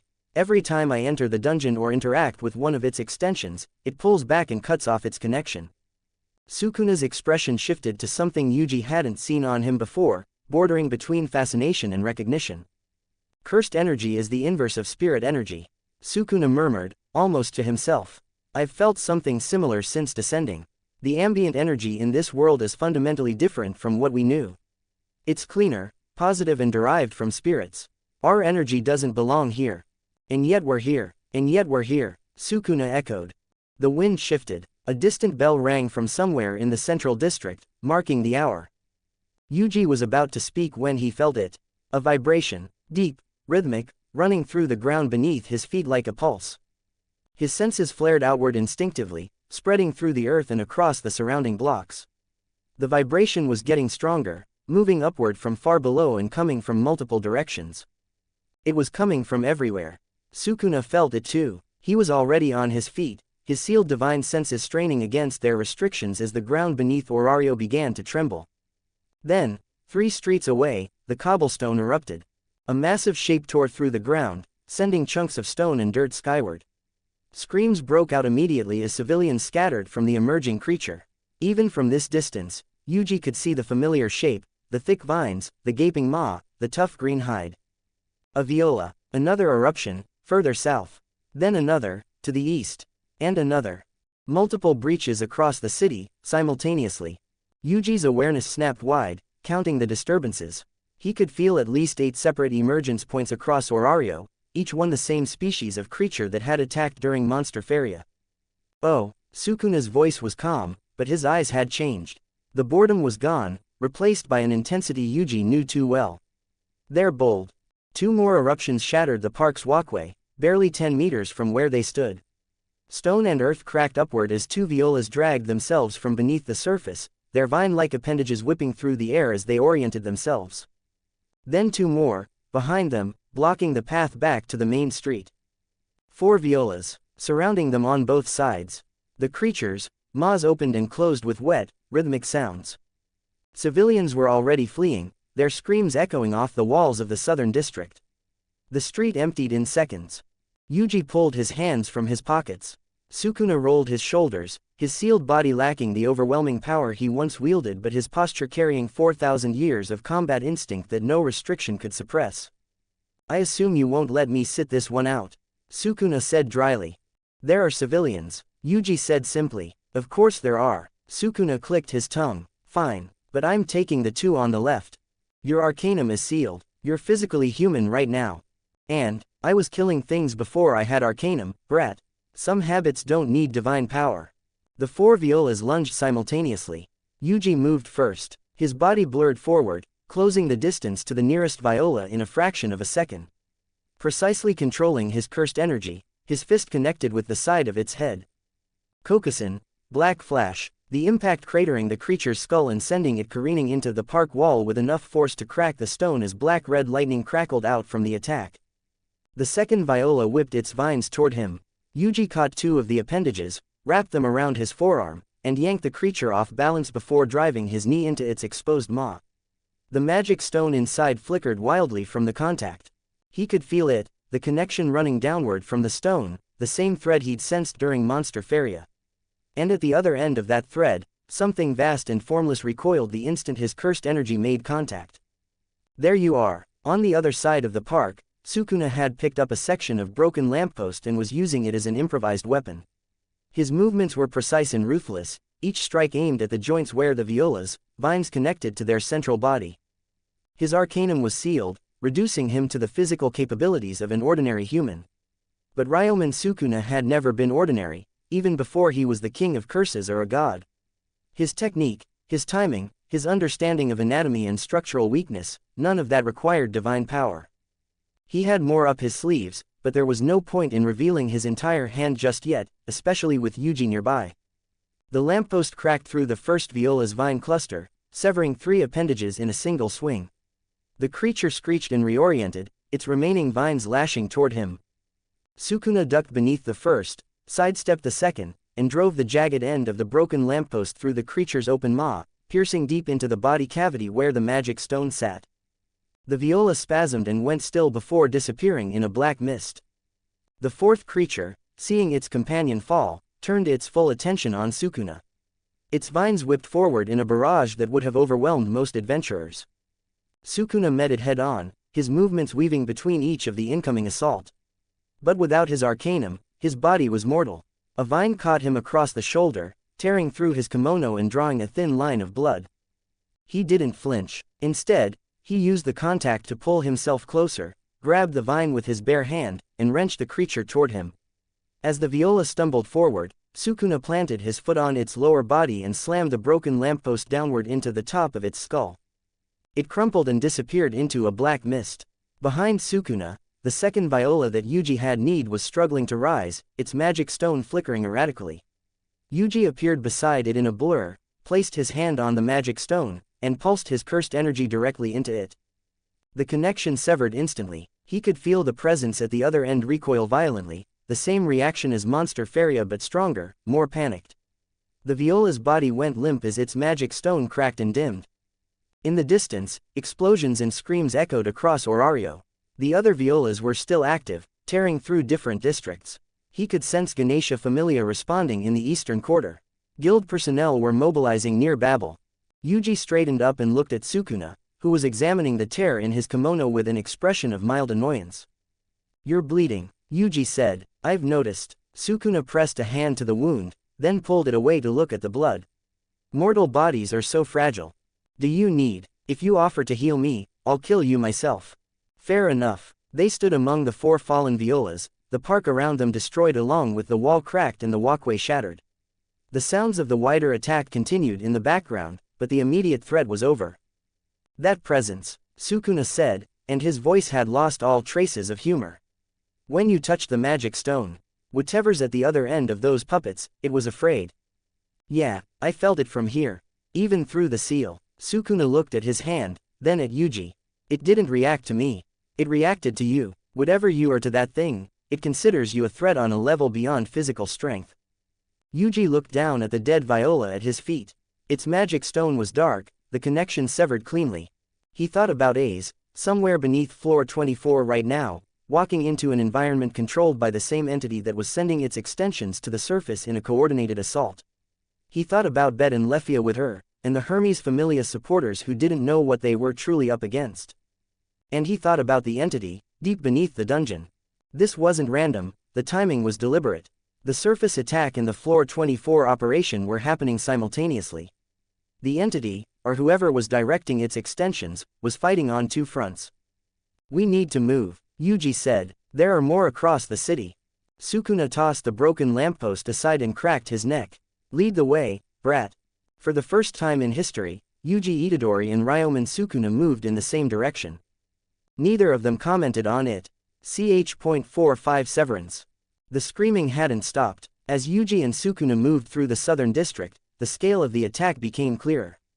Plumes of dust rose from multiple points across the city's skyline, each one marking where a viola had erupted from beneath the streets. He could count at least 18 emergence points now, spread across the southern, eastern, and northwestern districts. Ganesha Familia had mobilized in force near the Colosseum with their tamers engaging 3 violas simultaneously. He could sense the clash from here, the adventurers, attacks bouncing off the creatures, hides as the violas whipped their vine appendages through market stalls and storefronts. A group of guild personnel had formed a defensive line near the western gate, evacuating civilians while a pair of level 3 adventurers bought them time against a single viola that had erupted in the middle of a residential street. It wasn't enough. The violas were stronger than the ones from Monster Feria. Their hides were thicker with their attacks being more ferocious. They weren't operating as individual creatures and instead moved in pairs. They were moving in patterns, herding civilians toward dead ends and cutting off escape routes with deliberate precision. Whatever was directing them had learned from last time. "They're everywhere," Sukuna observed, keeping pace beside him. Blood was still seeping from the wound on his shoulder, but he'd torn a strip from his kimono and tied it off without breaking stride. "Someone's eager." Yuji agreed. Whatever, or whoever was pulling the strings, was demonstrating that they could attack the surface whenever and wherever they chose. The timing was calculated to coincide with Aze's Floor 24 expedition, splitting the city's strongest forces between two fronts. Another explosion, closer this time. A building on the adjacent street partially collapsed as a viola rammed through its ground floor, sending civilians scrambling from the upper windows. Yuji stopped running. "What are you doing?" Sukuna said, slowing beside him. Yuji looked up. Babel stood at the center of the city, its massive tower rising high above every other structure in Orario. From its peak, you could see the entire city laid out in every direction, all the way to the outer walls. From up there, he could see everything. "I need a vantage point," Yuji said. "So take one." Yuji looked at Sukuna. Then he grabbed him by the back of his kimono collar. "What are you?" Yuji's legs tensed, and he launched upward. The ground beneath his feet cracked from the force of the jump, sending a spiderweb of fractures through the cobblestone. The two of them shot into the air, rising above the rooftops of the southern district in a single jump with the wind howling past their ears as the city shrank beneath them. Sukuna's reaction was immediate and filled with indignant irritation. "Unhand me, you insolent." The second jump came midair, Yuji kicking off nothing but compressed cursed energy beneath his feet, redirecting their trajectory toward Babel. The tower rushed toward them as they cleared the city's middle district in a wide arc, the entirety of Orario spreading beneath them. Sukuna stopped protesting, not because he'd accepted the situation, but because his eyes had caught the view beneath him. From this height, they could see it all. The 50 violas, scattered across the city, each one surrounded by dust and debris and fleeing civilians. The Ganesha Familia fighting a losing battle near the Colosseum. The guild's defensive line buckling near the west gate with smoke rising from at least 4 separate fires. Adventurers engaged in isolated skirmishes across different districts, uncoordinated as they never anticipated an attack to the city itself, instead of within the dungeon. They landed on the roof of Babel with enough force to crack the stone beneath their feet. The tower shuddered once, then settled. Sukuna ripped himself free from Yuji's grip and stepped back, fixing his kimono with a look that promised violence at a later, more convenient time. "If you ever carry me like a sack of rice again." "Shut up for a second," Yuji said. He closed his eyes. His awareness expanded outward, spreading across the city like a wave. He could feel every viola, 50 points of their pulsing energy, scattered across a city of hundreds of thousands. He mapped each one carefully. Near the Colosseum, entangled with Ganesha Familia. In the northwestern district, dangerously close to the residential quarters. Near the west gate, pushing through the guild's defensive line. In the eastern district, rampaging through the merchant quarter. Near Daedalus Street, close to the orphanage. In the southern district, where they'd already been, and more were emerging near the central plaza, fresh from the ground and not yet engaged by anyone. 50 violas spread across the city, each one too much for a group of level 3 adventurers to handle, and he doubted a level 4 could fight them one-on-one. He opened his eyes. "Stay here," he said to Sukuna. "I don't take orders from you, brat." "I'm not ordering. I'm telling you that what I'm about to do is going to be loud, and I'd rather not have to explain why a newly descended god got caught in it." Sukuna studied his face for a beat. Whatever he saw there made him step back and fold his arms across his chest. "Make it interesting, at least," the king of curses said. Yuji raised his right hand.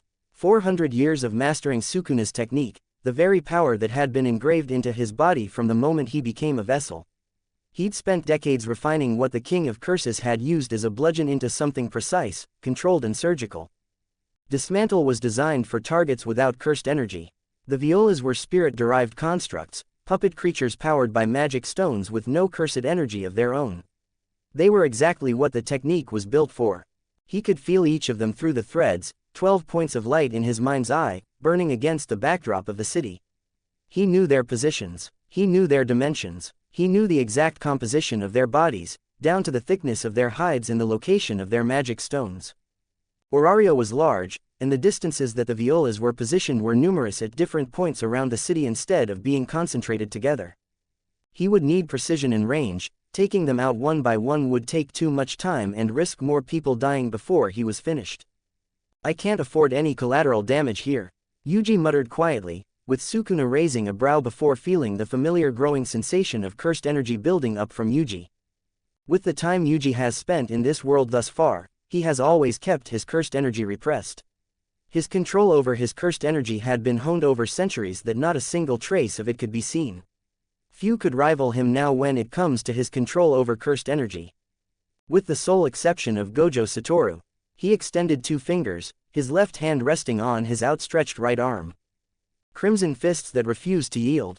People throughout the city paused, a spine-chilling instinct crawled up their bodies as they turned towards the center of the city, towards Babel. Sixfold chains of salvation, they could all feel the negative energy that composed of cursed energy building up from the top of Babel. They all felt the familiar feelings of fear, grief, anger, hatred and envy from that single source. Sever the shadow that hungers for peace. But the ominous presence it exuded was what froze everyone in their steps, including the Violas. They all felt paralyzed at the sense of dread and malice that cursed energy represented. Not even monsters in the dungeon could have them freeze in place. Sukuna watched on with an ever-growing smirk that grew wider and wider, a growing sense of laughter bubbled in his being as he waited. Lifting his hand up into the sky, Yuji pointed his 2 fingers into the air as he completed his chant, the binding vow activating. Crimson salvation severance, the air around him fractured. 50 invisible slashes transformed with his blood, combining and taking the form of red blades. They all erupted simultaneously from his position atop Babel, each one threading through the air above Orario with a precision that defied the distance. They moved faster than sound, faster than sight, cutting through the sky in perfectly straight lines like scissors cutting through the air towards each viola. The effect was instantaneous. Near the Colosseum, the violas that had been overwhelming Ganesha Familia's tamers split apart. The cuts were clean, bisecting each creature through the exact center of their bodies and severing the magic stones within. One moment they were thrashing, the next they were falling apart in 2 halves, their magic stones cracked and dark. The tamers stumbled back, weapons raised against threats that were already dead.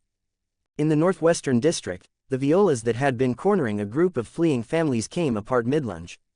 Their vine appendages, severed at the root, fell to the ground into a piled heap. The bodies followed a moment later, collapsing into piles of bisected flesh that dissolved into black mist before the civilians could even process what had happened. Near the west gate, the violas that had been pushing through the guild's line split vertically from top to bottom. The 2 halves toppled in opposite directions, crashing into the buildings on either side of the street with enough force to shake the foundations. In the eastern district, near Daedalus Street, the central plaza, one after another, across the entire breadth of Orario, the violas came apart. 50 creatures, 50 cuts. It took less than a second to kill them all. The city went quiet, not truly quiet. There were still screams, still fires, still the groaning of damaged buildings and the distant ringing of the guild bells. But the sounds of combat, the crashes and roars and the wet tearing of vine appendages, all of it stopped at once. Those who witnessed what happened to the violas didn't understand how it happened, but they all had a feeling that whatever was at the top of Babel, whatever was exuding that presence making them recoil, was responsible for killing them. However, that same presence receded, completely disappearing as if it never existed in the very first place. On the rooftop of Babel, Yuji lowered his hand. Behind him, Sukuna had watched the entire display without moving. His arms were still folded, his posture still casual, but his eyes and smirk conveyed something entirely different. All this time, Sukuna started, "You've been refining my technique for centuries." Of course you would. Compared to blood manipulation, it is superior in every aspect. Yuji didn't respond. "Seems you also combined the 2 techniques into your chant. I didn't even consider if it was possible, unless an abomination like you was made." Sukuna smirked and rubbed his chin thoughtfully. "In my hands, dismantle was a cleaver. In yours." Sukuna's voice trailed off, and something passed across his face that Yuji had never seen on the King of Curses before. Respect. Grudging, reluctant, and immediately buried beneath layers of pride, but unmistakable. "You've turned it into a scalpel." Sukuna finished. Yuji turned away from the city and walked past him toward the tower's edge. "I'm heading back. I need to check on." "Go," Sukuna said, sitting down on the cracked rooftop. "I'll find my own way down. Unlike some animals, I prefer to walk." Yuji paused at the edge. "Your shoulder." "I said go, brat." Yuji dropped off the edge of Babel and was gone. Sukuna sat alone on the rooftop of the tallest structure in Orario, the wind pulling at his torn kimono, blood drying on his shoulder. Below him, the city was slowly coming back to life, the sounds of relief and confusion replacing the screams of moments before. He looked down at his hand. A lifetime ago, that technique had belonged to him and him alone.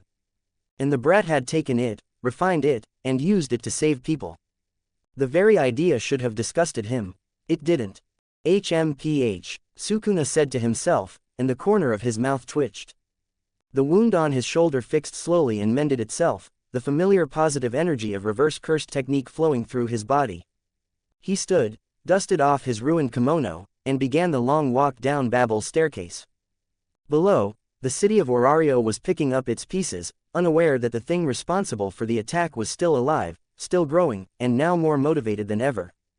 Deep beneath the dungeon, the corrupted spirit coiled in on itself. It had felt each of its extensions die, not the slow, struggling death of being overwhelmed by adventurers, but the instant, clean severance of something that cut through the world itself. 50 puppets, deployed to test the surface's defenses, erased in a single heartbeat. By the void thing, it has felt that accursed energy bellowing out from the surface, causing it to freeze still, which in turn, resulted in its puppets doing the same. The corrupted spirit's body contracted further, pulling away from the middle floors entirely. Its remaining extensions in the middle floors went dormant, its control over the demi-spirit incubation sites retreating to only the deepest chambers. For now, ch.46 Aftermatch. The first tremor hit Twilight Manor at mid-morning. Finn felt it through the floor of his office, a deep vibration that ran through the foundations and up through the stone walls. His thumb flared with pain simultaneously. A sharp, insistent pulse that he hadn't felt at that intensity since the expedition. He was on his feet before the second tremor hit. Through his office window, he could see dust rising from the southern district, then the eastern, then the northwestern. Multiple points throughout Orario all at once. "Gareth," he shouted, already moving toward the door. The dwarf appeared in the hallway, his axe already in hand. Riveria was a step behind him, her staff gripped tight and her jade eyes sharp. The two of them had felt it as well. Multiple breaches across the city. Finn said, taking command without breaking stride. "Same creatures as Monster Feria, I suspect. Get every combatready member armed and into the courtyard. We're deploying to the northwestern residential district first, that's the closest concentration of civilians." On it, Gareth turned and bellowed down the hallway with a voice of a level 6 adventurer that could shake walls. "All combat members, arms in courtyard, now." Doors slammed open throughout the manor. Tiona appeared from the training yard in seconds, barefoot and carrying a borrowed greatsword since Urga was still being repaired. Tion was right behind her, dual kukri blades already drawn. "What's happening?" Tiona shouted. "Vine monsters," Finn said. "Multiple emergence points. The city is under attack." Tiona's expression shifted from confusion to focus in less than a heartbeat. Whatever complaints she'd had about missing out on Aza's mission fizzled out. "How many?" "I've counted at least a dozen columns of dust from the window." "There could be more." "Where's Yuji?" Tion asked, scanning the courtyard. "He went out earlier." Loki appeared from the central towers in trance, her vermilion eyes open and alert as she looked at each of her familia members. Whatever laziness she normally projected had vanished entirely. "Said he was taking a walk." Typical, Bed would have said, had he been present. But Bed was beneath floor 18 with Az and Lefia, which meant the surface defense fell to whoever was left. Finn turned to Riveria. "Can you get a count from the tower bridge?" "Already going." Riveria was moving before he finished the sentence, her robes trailing as she ascended the stairs to the connecting bridge between the manor's towers. From that vantage point, she would have a partial view of the city's skyline, even if it might be limited. Finn organized the remaining combat members in the courtyard. Most of the lower-ranked members were level 2 and 3 adventurers, strong enough for the middle floors of the dungeon but untested against the violas, reinforced hides. He arranged them into 4-person squads with clear instructions. Priority was civilian evacuation, not direct engagement. If they encountered a viola, they were to delay and contain, not try to kill it. Riveria's voice carried down from the bridge above. "I count over 40 emergence points from what I can see. Multiple districts affected. The Colosseum area is the worst, Ganesha Familia is already engaged." 40. Gareth's jaw tightened. The twins had trouble with just one during Monster Feria. "They didn't have their weapons, Gareth," Finn said, his thumb throbbing steadily. "This isn't random, this is..." He never finished the sentence. It hit them all at once. A wave of something rolled across the city from the direction of Babel, and every person in the courtyard felt it simultaneously. It wasn't physical, magical, or anything that their training or experience had prepared them for. It was emotion. Raw, concentrated, undiluted negative emotion, washing over them like a tide of ice water. Fear, grief, anger, hatred, envy, all of it compressed into a single pulse that radiated outward from the center of the city. Tiona's knees buckled, she caught herself on the courtyard wall, her face draining of color as her hands shook. Beside her, Tione staggered back a step, her kukri blades lowering as her arms went weak. The lower-ranked members reacted worse. Several dropped to their knees. One young human woman pressed her hands over her ears as though trying to block out a sound, even though there was no sound to block. A Palom supporter sat down hard on the cobblestone, his eyes wide and unfocused. Gareth planted his axe into the ground and gripped the handle with both hands, his teeth bared. The dwarf's face was gray, his eyes narrowed against something none of them could see. What in the dungeon's depths is that? He growled through clenched teeth. Riveria, on the bridge above, had gone completely still. Her staff was braced against the railing, both hands locked around it. Her emerald eyes were wide and her composure fractured for the first time in years. As a high elf with an innate sensitivity to magical energy, she felt it more acutely than anyone else present. It was wrong. Fundamentally, viscerally wrong. Every instinct she'd cultivated over decades of studying the arcane was screaming at her that whatever she was feeling was the antithesis of everything she understood about the world's energy. It wasn't mind. It wasn't spirit. It wasn't any form of magic or curse she had ever encountered in her extensive career. It felt like grief given weight. Like anger manifested. Like the accumulated suffering of an entire civilization, compressed and weaponized. And it was coming from the top of Babel. Finn alone remained standing without visible difficulty. Not because the effect didn't touch him, it did, it hit him as hard as anyone, but because Finn Diemny had spent 20 years training himself to function through pain, fear and doubt. His thumb was a constant reminder that danger was a state of being, not an obstacle. But even he felt his heart rate spike as the pressure built. "Everyone hold," he commanded, his voice cutting through the courtyard. "It's not an attack, it's not targeting us, hold your positions." He didn't know how he knew that. But the energy, whatever it was, wasn't directed at them. It was radiating outward from a single point, expanding across the entire city, and the violas were bearing the brunt of it far more than any person. Then Loki spoke, "It's him." Every head turned toward the goddess. Loki was standing at the edge of the courtyard, her vermilion eyes fully open, fixed on the distant silhouette of Babel Tower. Her expression held none of her usual playfulness, none of the mischief and trickery that made Loki, Loki. In its place was something the Familia had rarely, if ever, seen. "Ah, Loki," Finn called. "It's cursed energy," she said quietly, and the two words carried a weight that made even Gareth look at her sharply. She was facing away from them, so they didn't notice the intense glow of iridescent light appearing in her eyes. "This is what I felt when I touched his fauna. But concentrated, unleashed." "What are you?" Tione started. The energy vanished. One moment it was there, pressing down on them like a physical force, and the next it was gone completely, as if it had never existed. The absence was so abrupt that several of the lower-ranked members gasped, their bodies suddenly light as the oppressive weight lifted. And with it, the sounds of combat across the city stopped. Every crash, every roar, every wet tearing of vine appendages ceased simultaneously, replaced by a silence that was almost louder than the chaos had been. Riveria was the first to understand. From her position on the bridge, she had a clear view of the northwestern district.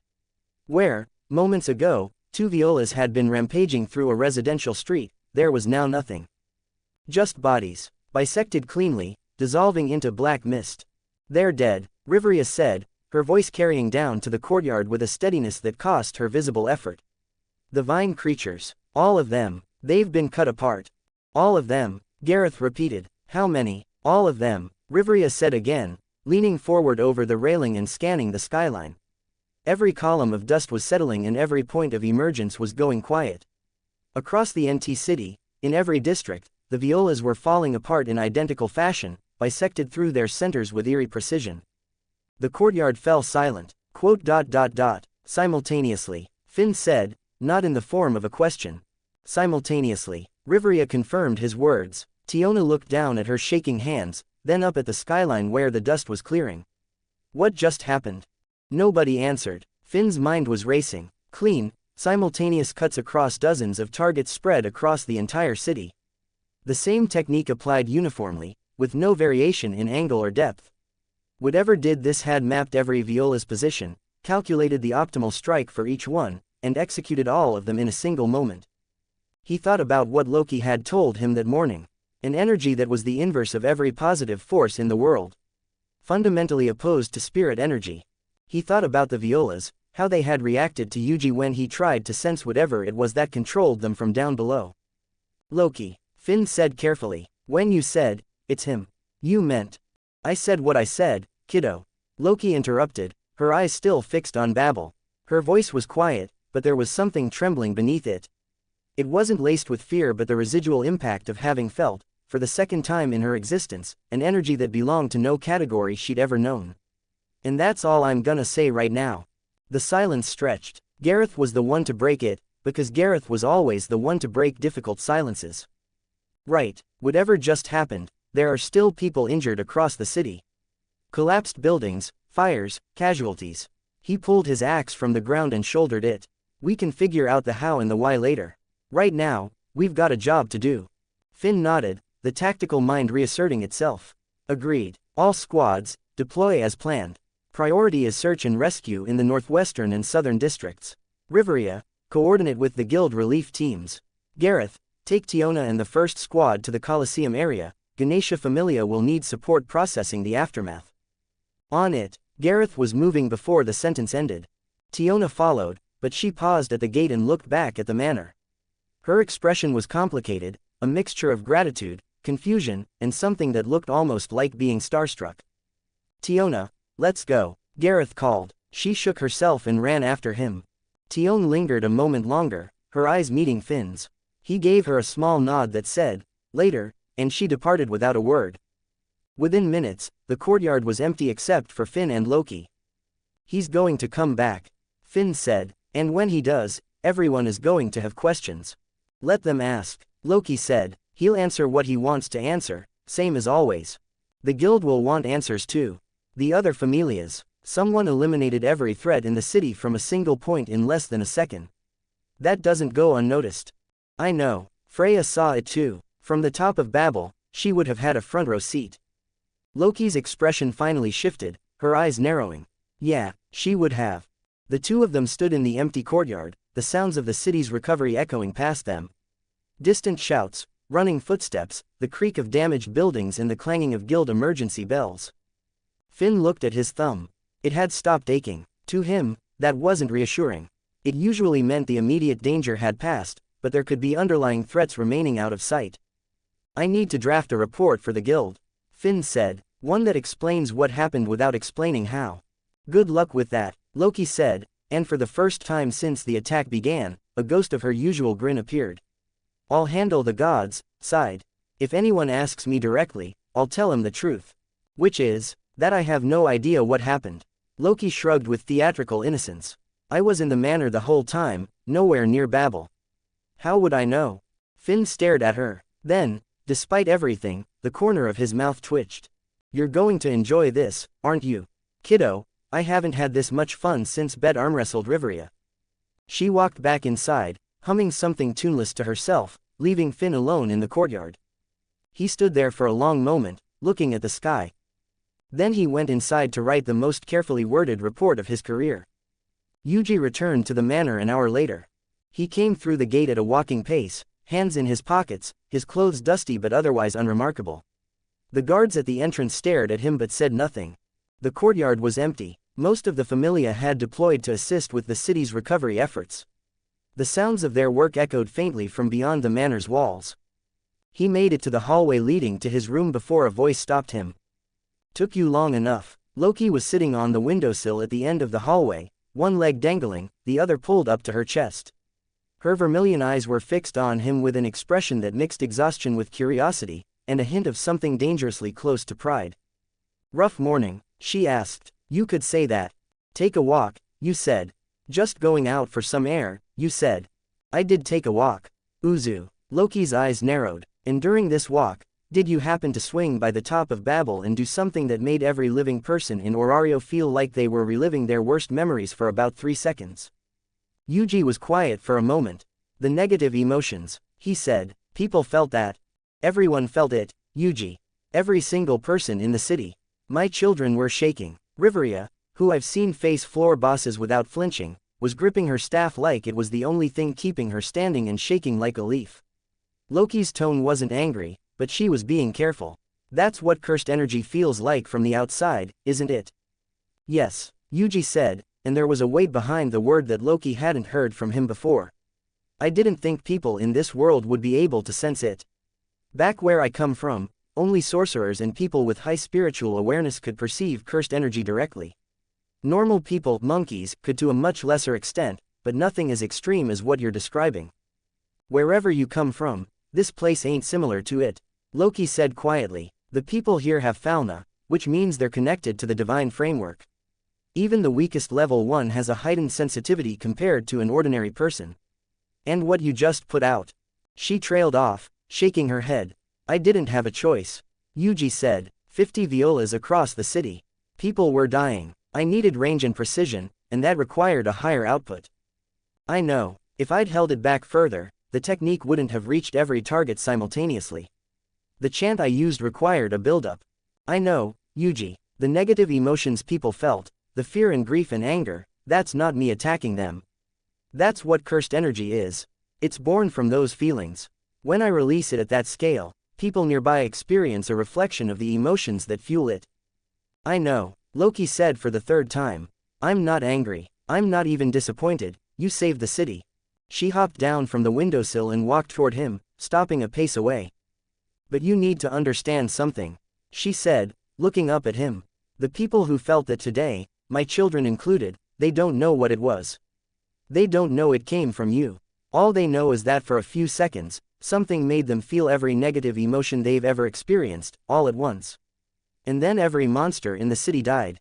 She held his gaze. That's terrifying, Yuji, not because of what you did, but because of what people will imagine when they try to explain it to themselves. Fear makes people stupid, and stupid people with weapons are more dangerous than any monster. Yuji said nothing. He knew she was right. For now, nobody's connecting it to you. Finn's writing a report that won't mention cursed energy or anything related to it. I'll handle the gods, but this is going to draw attention, and the next time someone asks where you were during the attack, you'd better have a boring answer ready. I was taking a walk. Loki stared at him for a long moment. Then she snorted. You're impossible, she said, and walked past him down the hallway. Get cleaned up. Dinner's in 2 hours, and you look like you rolled through a construction site. Before she walked away, she turned over her shoulder and asked. Yuji, those emotions, are they from the cursed energy you have, or? My own emotions fuel it. Yuji answered her simply. She gave him a look, a soft smile appearing on her face before she turned to walk away. She disappeared around the corner, leaving Yuji alone in the hallway. He looked up, closed his eyes, and sighed out. This, I didn't miss. He pushed off the wall and headed to his room. Tomorrow, an emergency Denatus was to be called. Every god, goddess, and familia captain in Orario was going to be asking the same question. What happened on top of Babel? Yuji planned to be reading a book when they asked. Ch.47 Denatus. The emergency Denatus was called at noon the following day. The 30th floor of Babel had been remodeled centuries ago into a meeting hall for the gods. Glass walls encased the room on all sides, offering a panoramic view of Orario and the lands beyond. The ceiling was impossibly high, giving the impression that the assembled deities were meeting in a temple suspended among the clouds. Today, the clouds outside were gray, reflecting the mood set inside the room filled with gods and goddesses. The hall was fuller than a standard Denatus.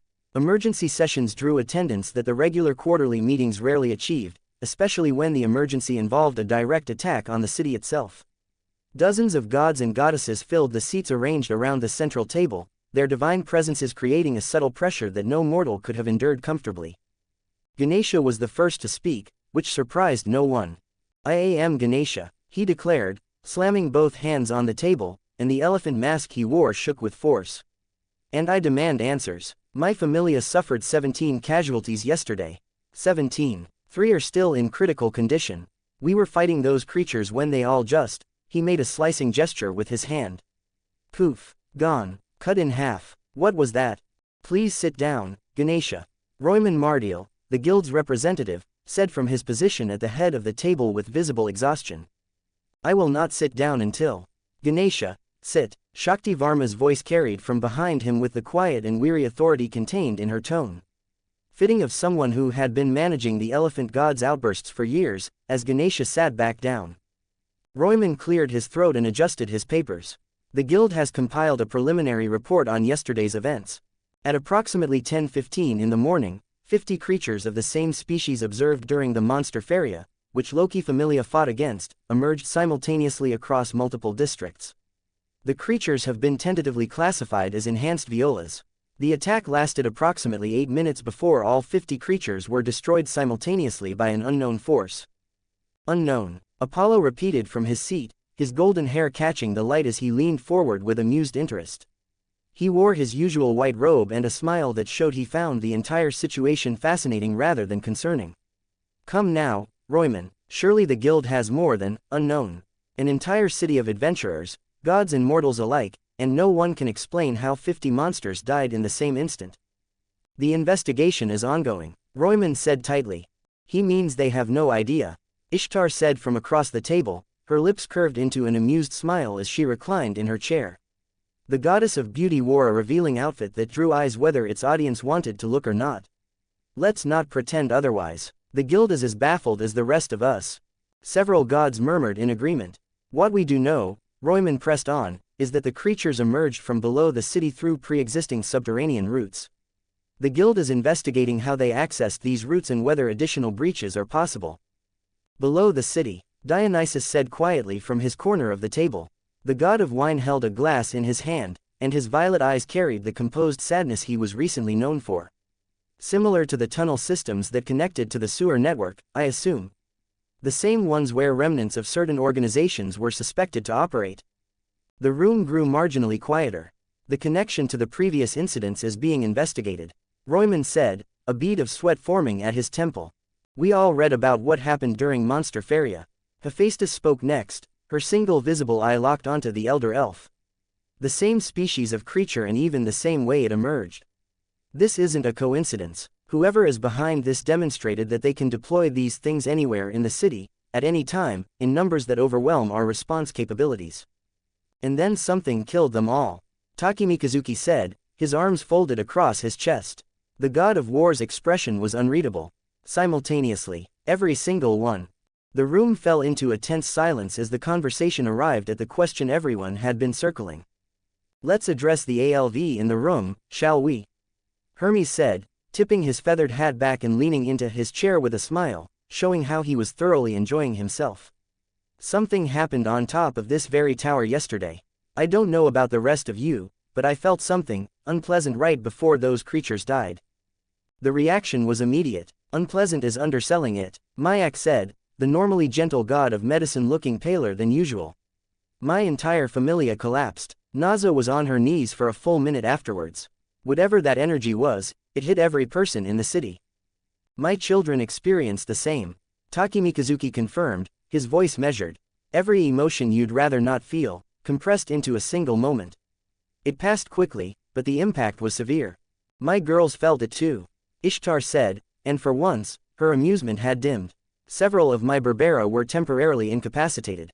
Whatever it was, it bypassed every form of magical resistance we have. It wasn't magic, Loki said, relaying Riveria's words casually. At least, not any magic that my vice captain recognizes. In Riveria Leo's Alf has forgotten more about magic than most people will ever learn. Then what was it? Apollo pressed, his curiosity now carrying an edge.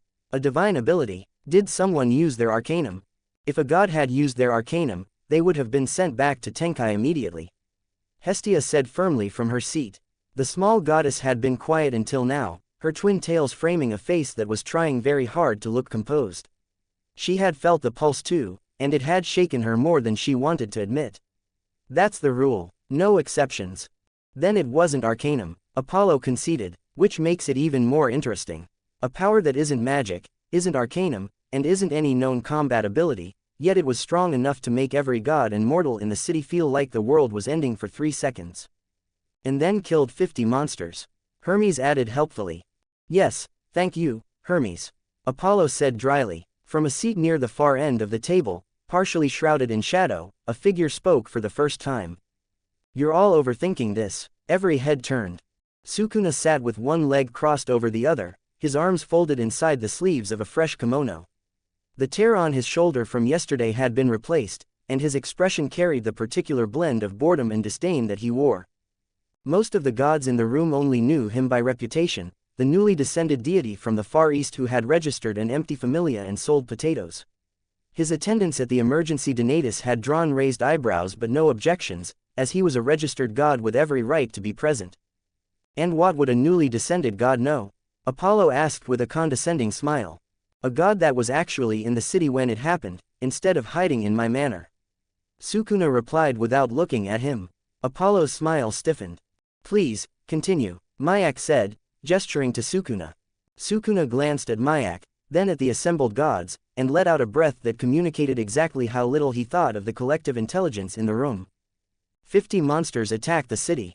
They were killed. You're all sitting here debating the method instead of asking the obvious question. He unfolded one arm and pointed downward. Where did they come from? And why now? We've been discussing, Royman started. You've been discussing feelings. Sukuna cut him off. Whatever energy killed those things is irrelevant if the things keep coming. You're treating the symptom and ignoring the disease. The room went quiet as several gods exchanged glances. He's not wrong, Dionysus said, swirling his untouched wine. The creatures are the pressing issue. Understanding how they were eliminated is secondary to preventing the next attack. I disagree, Freya said. Her voice was soft, but it carried across the room with effortless as someone who never needed to raise her voice to command attention. The goddess of beauty sat at the center of the table, her silver hair framing a face of impossible perfection. Her violet eyes were fixed on a point in the middle distance, as though she were looking at something none of them could see. The method matters, Freya continued, because whoever or whatever eliminated those creatures did so from the top of this tower. My residence occupies the upper floors of Babel. I was present when it happened. The room went very still. I did not see a person. Freya said carefully. The rooftop access is restricted and was empty when my children checked afterward. But I felt the energy pass through my floor on its way upward. It was. She paused. The pause itself was striking, because Freya wasn't one to hesitate. Unlike anything I have encountered in my existence.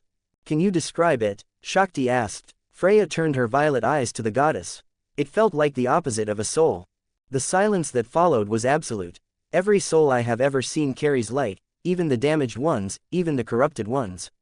Freya's voice was measured, each word carefully chosen. What I felt yesterday carried no light at all. It was defined by absence. By negation, as though someone had taken every positive quality a soul possesses and inverted it. Hestia's face had gone white. As the goddess of the hearth, she was attuned to the warmth of souls more intimately than almost any other deity. What Freya was describing sounded like the antithesis of everything she represented. You're saying something without a soul killed those things? Ganesha asked, his usual volume subdued for once. No, Freya said, I'm saying something with the opposite of a soul did. There is a difference. The room erupted. Gods spoke over each other, some demanding clarification, others dismissing the claim, and a few sitting in troubled silence. Royman tried and failed to restore order. But Loki noticed what most did not. She noticed who Freya was watching her while she spoke.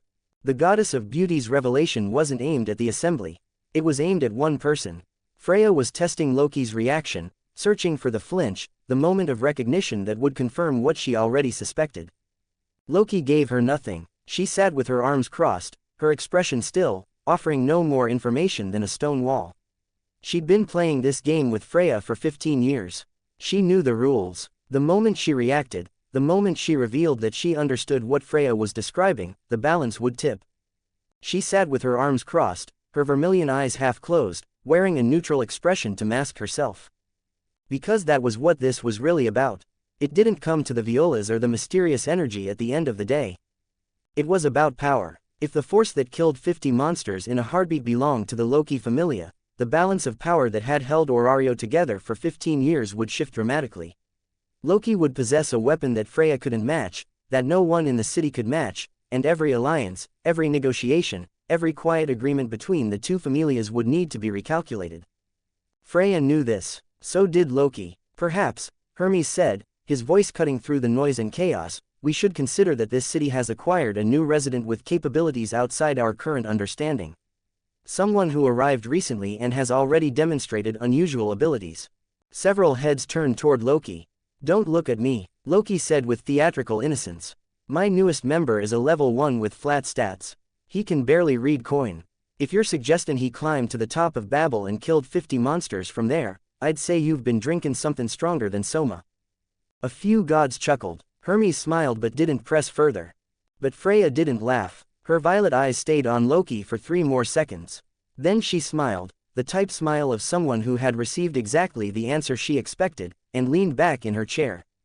Sukuna, from his corner, watched the exchange with an expression of supreme disinterest. His eyes, however, tracked every reaction, every glance, every subtle shift in posture. The brat had just made himself a variable in an equation that had been balanced for 15 years. Whether the gods discovered his identity tomorrow or in 6 months, the result would be the same. Every faction in Orario would want him, fear him, or try to remove him.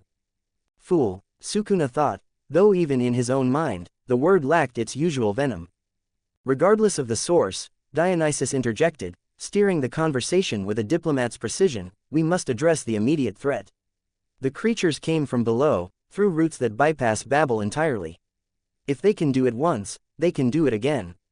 I propose a joint investigation between the major familias to identify and seal these routes. Seconded, Hephaestus said immediately. My familia will participate, Ganesha declared, his energy returning. We will. Thank you, Ganesha, Royman said quickly. The guild will coordinate the investigation. All familias willing to contribute should submit their available personnel to the guild office by end of day. Ch.48 Beauty in the eyes of the beholder. The Denatus continued for another hour, moving through logistics, casualty reports, and repair estimates. The conversation about the mysterious energy gradually faded into the background noise as practical matters took priority, which was exactly what Loki had been counting on. As the meeting adjourned and the gods began to filter out, Loki lingered near the glass walls, looking out at the city below. The damage from yesterday was still visible, collapsed buildings, scorched streets and repair crews swarming the affected areas. Hermes appeared beside her, hat in hand. That was quite the performance, he said. I don't know what you're talking about, Loki replied promptly. Of course you don't. Hermes put his hat back on. For what it's worth, I think what happened yesterday was the best possible outcome. The creatures are gone, casualties were minimized, and the real threat will probably think twice before attempting such a thing again in the future. Loki glanced at him. You know more than you're letting on. I always do. So do you, he smiled. The difference is, I know who was on the roof. Loki's expression didn't change. Is that so? I have my sources. But don't worry, I have no intention of sharing. Hermes tipped his hat. Some secrets are more useful kept. Especially ones that might save the city again someday. He stayed silent for a moment before adding on. Freya knows, Loki. Freya suspects, Loki corrected. There's a difference. A difference that's going to erode very quickly. She lives in this building. Alan has people everywhere and your new member isn't exactly inconspicuous. Hermes paused. She'll make a move. You know she will. Let her, Loki said, and there was something beneath her casual tone, something cold and sharp that Hermes rarely heard from the trickster goddess. Freya's been collecting pretty souls for 15 years, and I've let her, because the balance mattered more than any one person. But if she thinks she can take one of mine, she's going to find out why they call me a trickster. Hermes studied her for a moment, then smiled. You care about him, he said. That's new. I care about all my children. You care about this one differently.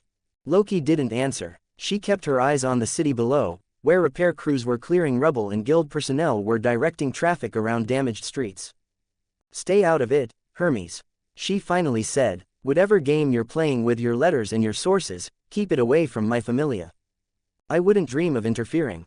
Hermes tipped his hat and walked away. He walked away, leaving Loki alone at the window. Across the room, Sukuna was leaving through the main exit when Freya intercepted him. Sukuna, she said, her violet eyes studying him with an intensity that would have made most mortals and not a few gods buckle. You were remarkably calm during the attack yesterday, and remarkably dismissive of the energy that concerned everyone else. I sell potatoes, Sukuna said. I don't concern myself with things below my station. Your station, Freya smiled, and it was the smile of someone who could see straight through his veil of words. You descended barely a month ago. You have no familia, no children, no stake in this city, and yet you attended an emergency Denatus and redirected the conversation away from the energy toward the creatures instead. That's not the behavior of a potato vendor. Sukuna looked at her. For a moment, two predators stared at each other across the threshold of the meeting hall. The ambient divine pressure in the space between them was enough to make the guild attendants nearby step back involuntarily. Slew Freya, Sukuna said, his voice dropping low, Freya keeping the same smile plastered across her face. I've been alive for longer than most. If I chose to concern myself with every strange occurrence in the lower world, I'd never have time to make potatoes. He walked past her without another word. Freya watched him go, her violet eyes unblinking. Interesting, she murmured. She turned and ascended to her private floors, where Alan was waiting with a report she already knew the contents of. The same man who, after the surge of negative energy from the previous day, has been solemnly silent, even whilst in her presence. Unfurling the parchment he laid onto her table, she saw what she had already expected. A pink-haired man on the roof of Babel, carrying a god by his collar. A member of the Loki familia. The balance had held for 15 years. 15 years of careful equilibrium, where neither side possessed enough advantage to justify the cost of conflict. Freya looked out from her window at the city below. The same city Loki was watching from 30 floors beneath her. The very same city they had carved between them like a territory neither could fully claim. Ottar, she said, my lady, the scar he gave you. How is it? Ottar was silent for a moment. Manageable. Freya nodded to herself, tracing her finger over the scar still plastered over his torso with a longing gaze. Such a simple-looking wound should have been healed and left behind no visible scars, a simple high-end elixir to do the job. But she didn't permit him to do so, not yet. This was the only tangible gift she had left behind from him, after all. And Ottar, the ever-understanding and loving child he was, respected her wishes completely. His own natural healing would offset any lasting damage. She had seen Yuji Itadori's soul the night he arrived in Orario. 6 parasitic black masses coiling protectively around a core that was split in two, half brilliant blue and half absolute black. A soul unlike anything she had ever witnessed in her eternal existence. She had wanted it from the moment she saw it. She still did. But yesterday, she had felt it. Not observed from a distance through the lens of her divine eyes, but fully felt. The energy had seeped through the floors of Babel like water filling a vessel, passing through stone and wood and glass until it reached her chambers, and for 3 seconds, Freya had been submerged in it. 3 seconds. It had been the most exquisite agony she had ever experienced. Just recalling those brief seconds had her licking her lips. The negative emotions that composed the energy had washed through her with an intimacy that bordered on violation.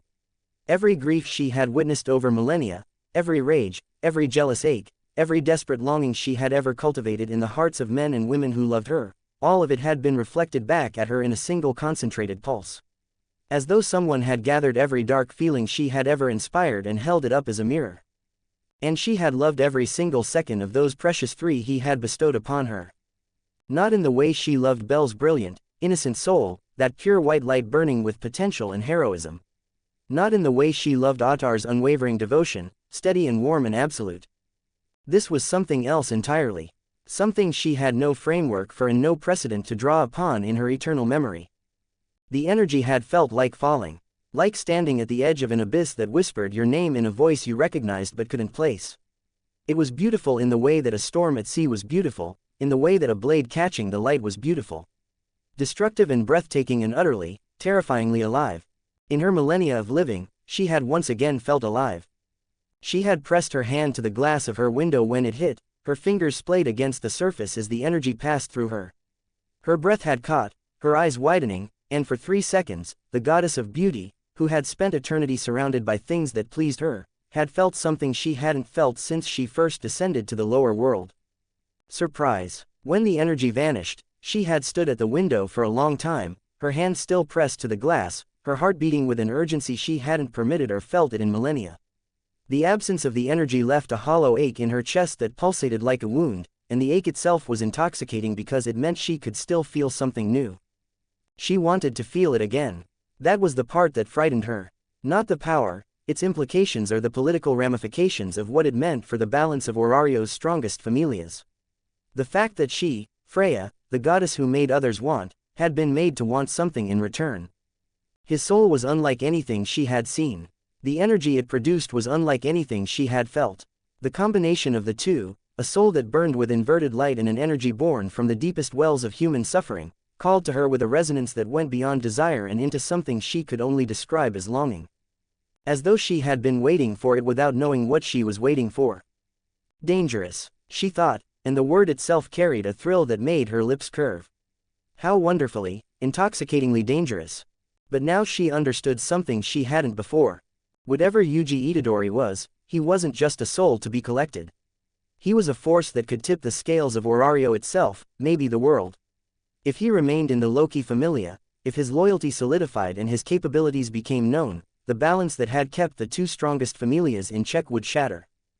Towards Loki's favor, Freya couldn't allow that, not because she feared Loki, but because a world where one side held absolute power was a world where the other side had no choice but to submit or fight. And Freya is not one to submit. Keep watching him, she said quietly. Both of them. Understood. The goddess of beauty turned from the window and sat in her chair, her fingers steepled, her violet eyes reflecting the gray clouds beyond the glass. She thought that perhaps through all the grime and muck that represented his soul, maybe he was what she had been searching for, something that only he could give to her divine self. Her mind drifted back to those precious 3 seconds, her hand snaking down the length of her body. Perhaps the love he could give her would sat her being. Maybe he was the one she had been waiting for all this time. Ch.49 back down. Deep within Gnosis, silence rang through the labyrinth. The corridors of the man-made labyrinth were normally filled with the low hum of activity as patrols moving through the passages, the distant ring of Barca's tools against adamantite and the muffled conversations of Thanatos Familia members stationed at various checkpoints. But today, the labyrinth was quiet in a way that made its inhabitants nervous. In the central chamber on the 9th floor, 3 figures occupied the room. Thanatos sat on the stone altar at the back of the chamber, one leg dangling over the edge, his chin resting in his hand. The god of death wore his usual dark robes, and his pale features carried their usual melancholy. For once, however, the gloomy aura he projected was entirely genuine rather than for show. 50, he said to no one in particular, his voice echoing off the columns. All 50. Valletta Greed stood near one of the chamber's supporting pillars, her arms crossed and her expression tight. The level 5 captain of the Thanatos Familia was not easily shaken, but the report she'd received an hour ago had left a cold knot in her stomach. In less than a second, she added, her tone flat to convey the weight in her words. Not one at a time but all of them simultaneously from a single point. From the top of Babel, no less. Thanatos added, an almost impressed note in his voice. That's quite the statement. This isn't funny, Lord Thanatos. I'm not laughing, Valetichin. Thanatos replied, though his casual tone didn't match the gravity in his eyes. I'm trying to understand how someone destroyed 50 of our assets in the time it takes to blink. From the far corner of the chamber came the sound of metal scraping against stone. Barca Perdix emerged from a side passage, his white hair disheveled and his vest was cluttered with all sorts of tools hanging from it. The D-shaped mark on his left eye caught the candlelight. He looked worse than usual, which was saying something for a man whose emotional range didn't extend far beyond his usual state of apathy. The entity has withdrawn, Barca said without any fanfare, his voice flat as if it were someone reporting weather conditions. All extensions above floor 40 have gone dormant. The incubation chambers on floor 30 are unresponsive. I cannot reach any of the active sites through the observation pedestal.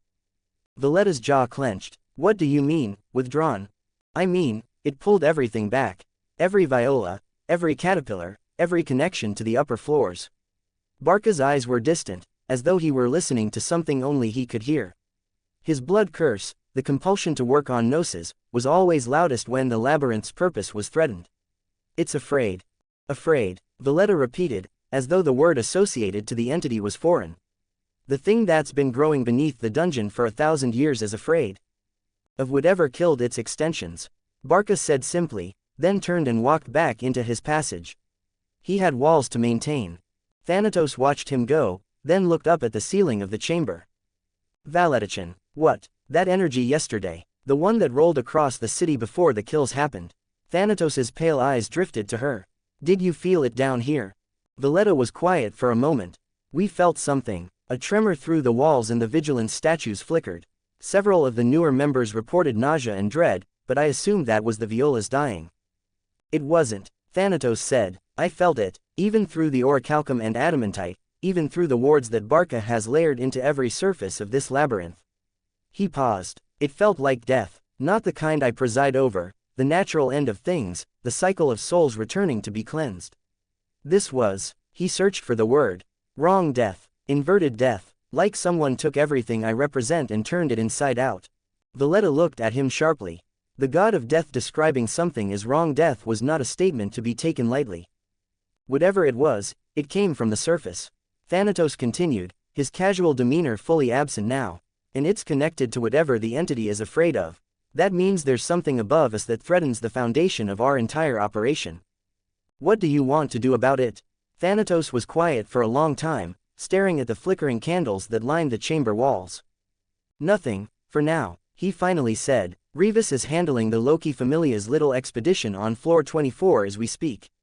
If the entity has pulled its extensions back, Reviskin will need to compensate with her own strength. That's her problem. He hopped off the altar and stretched, his joints popping as he did so. Our problem is that someone on the surface can reach our assets through methods we can't defend against. Until we know who and what they are, we stay quiet and we stay hidden. He glanced at Valletta with a thin smile. Patience, Valettichin. The dead can afford to wait. Valletta's fists tightened at her sides, but she said nothing. The god of death walked out of the chamber, humming something tuneless to himself, leaving his captain alone with the silence, and the candles carried a cold certainty that things had just become considerably more complicated. Yuji entered the dungeon alone at midday. The descent through the upper floors was uneventful. The monsters that spawned on floors 1 through 10 didn't register as threats, and most of them seemed to sense something about him that made them hesitate before attacking, giving him enough time to walk past without engaging. The ones that committed to the charge were dealt with in passing. He moved quickly but not carelessly, his awareness spread wide as he descended toward the middle floors. He could feel the dungeon's own awareness pressing against him, the subtle hostility that the living labyrinth directed at everything that entered it. For most adventurers, this manifested as an ambient unease. For Yuji, it was more specific, as though the dungeon itself was trying to figure out what he was. He'd felt this every time he entered. The dungeon didn't like him, but it didn't hate him the way it hated gods either. He was passing through floor 12 when the air shifted. It was subtle, the same kind of disturbance he'd felt in the streets of Orario a few days ago. Someone was nearby who hadn't been there a moment prior, and they were very good at concealing themselves. I know you're there, Fels, Yuji said without slowing his pace. A beat of silence lingered in the air for a moment. Then, from behind a column of dungeon rock to his left, the black-robed figure materialized, stepping into the corridor. I was hoping to observe a bit longer before making myself known, Fels said, their androgynous voice echoing with a hint of sheepishness. But I suppose that was optimistic. It was. Fels fell into step beside him, their robes trailing along the dungeon floor. I'll be direct, Fels said after a moment. Yesterday, something happened on the surface that Oranos and I need to understand. The Violas, Yuji said. The energy, Fels corrected. The Violas were a threat that was neutralized, and for that, the city owes whoever was responsible a great deal. But the energy that preceded the kills was felt by every person in Orario. Every adventurer, every civilian, every god. He paused before adding on. Every Zenos. Yuji's stride faltered for a second. Lied sent a message through our network within the hour. Fels continued, their voice careful. The Zenos on floor 19 felt it. Not as strongly as the surface, but enough. Several of the younger ones panicked. Lied described it as, they seemed to search for the exact wording. Every bad feeling I've ever had, all at once, like the dungeon was screaming. Yuji was quiet for several steps. Is that what you came to ask me about? He said. I came to ask you what it was.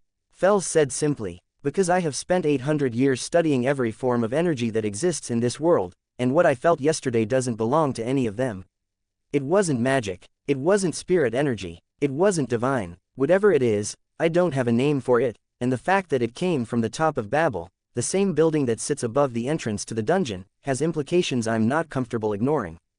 Yuji stopped walking. They were on floor 14 now, in a wide corridor with crystalline formations jutting from the walls, casting pale blue light across the stone. No monsters were in the immediate vicinity, the nearest ones having retreated from the corridor when they sensed his approach. He turned to face Fels. It's called cursed energy, Yuji said. I've already explained it to Loki.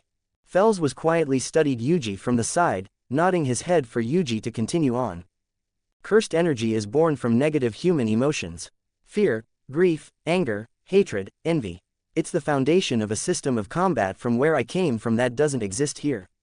I generate it, I control it, and when I release it at the scale I did yesterday, the emotions that fuel it radiate outward and affect anyone nearby who's sensitive enough to perceive it. The fauna, Fels said quietly. Everyone in this city with a fauna has heightened sensitivity. That's why the entire population felt it. Yes, where I come from, only a select few could perceive cursed energy directly. Here, the divine framework makes everyone a receptor. Yuji paused before letting out a sigh. I didn't anticipate that. It won't happen again at that scale unless there's no other choice.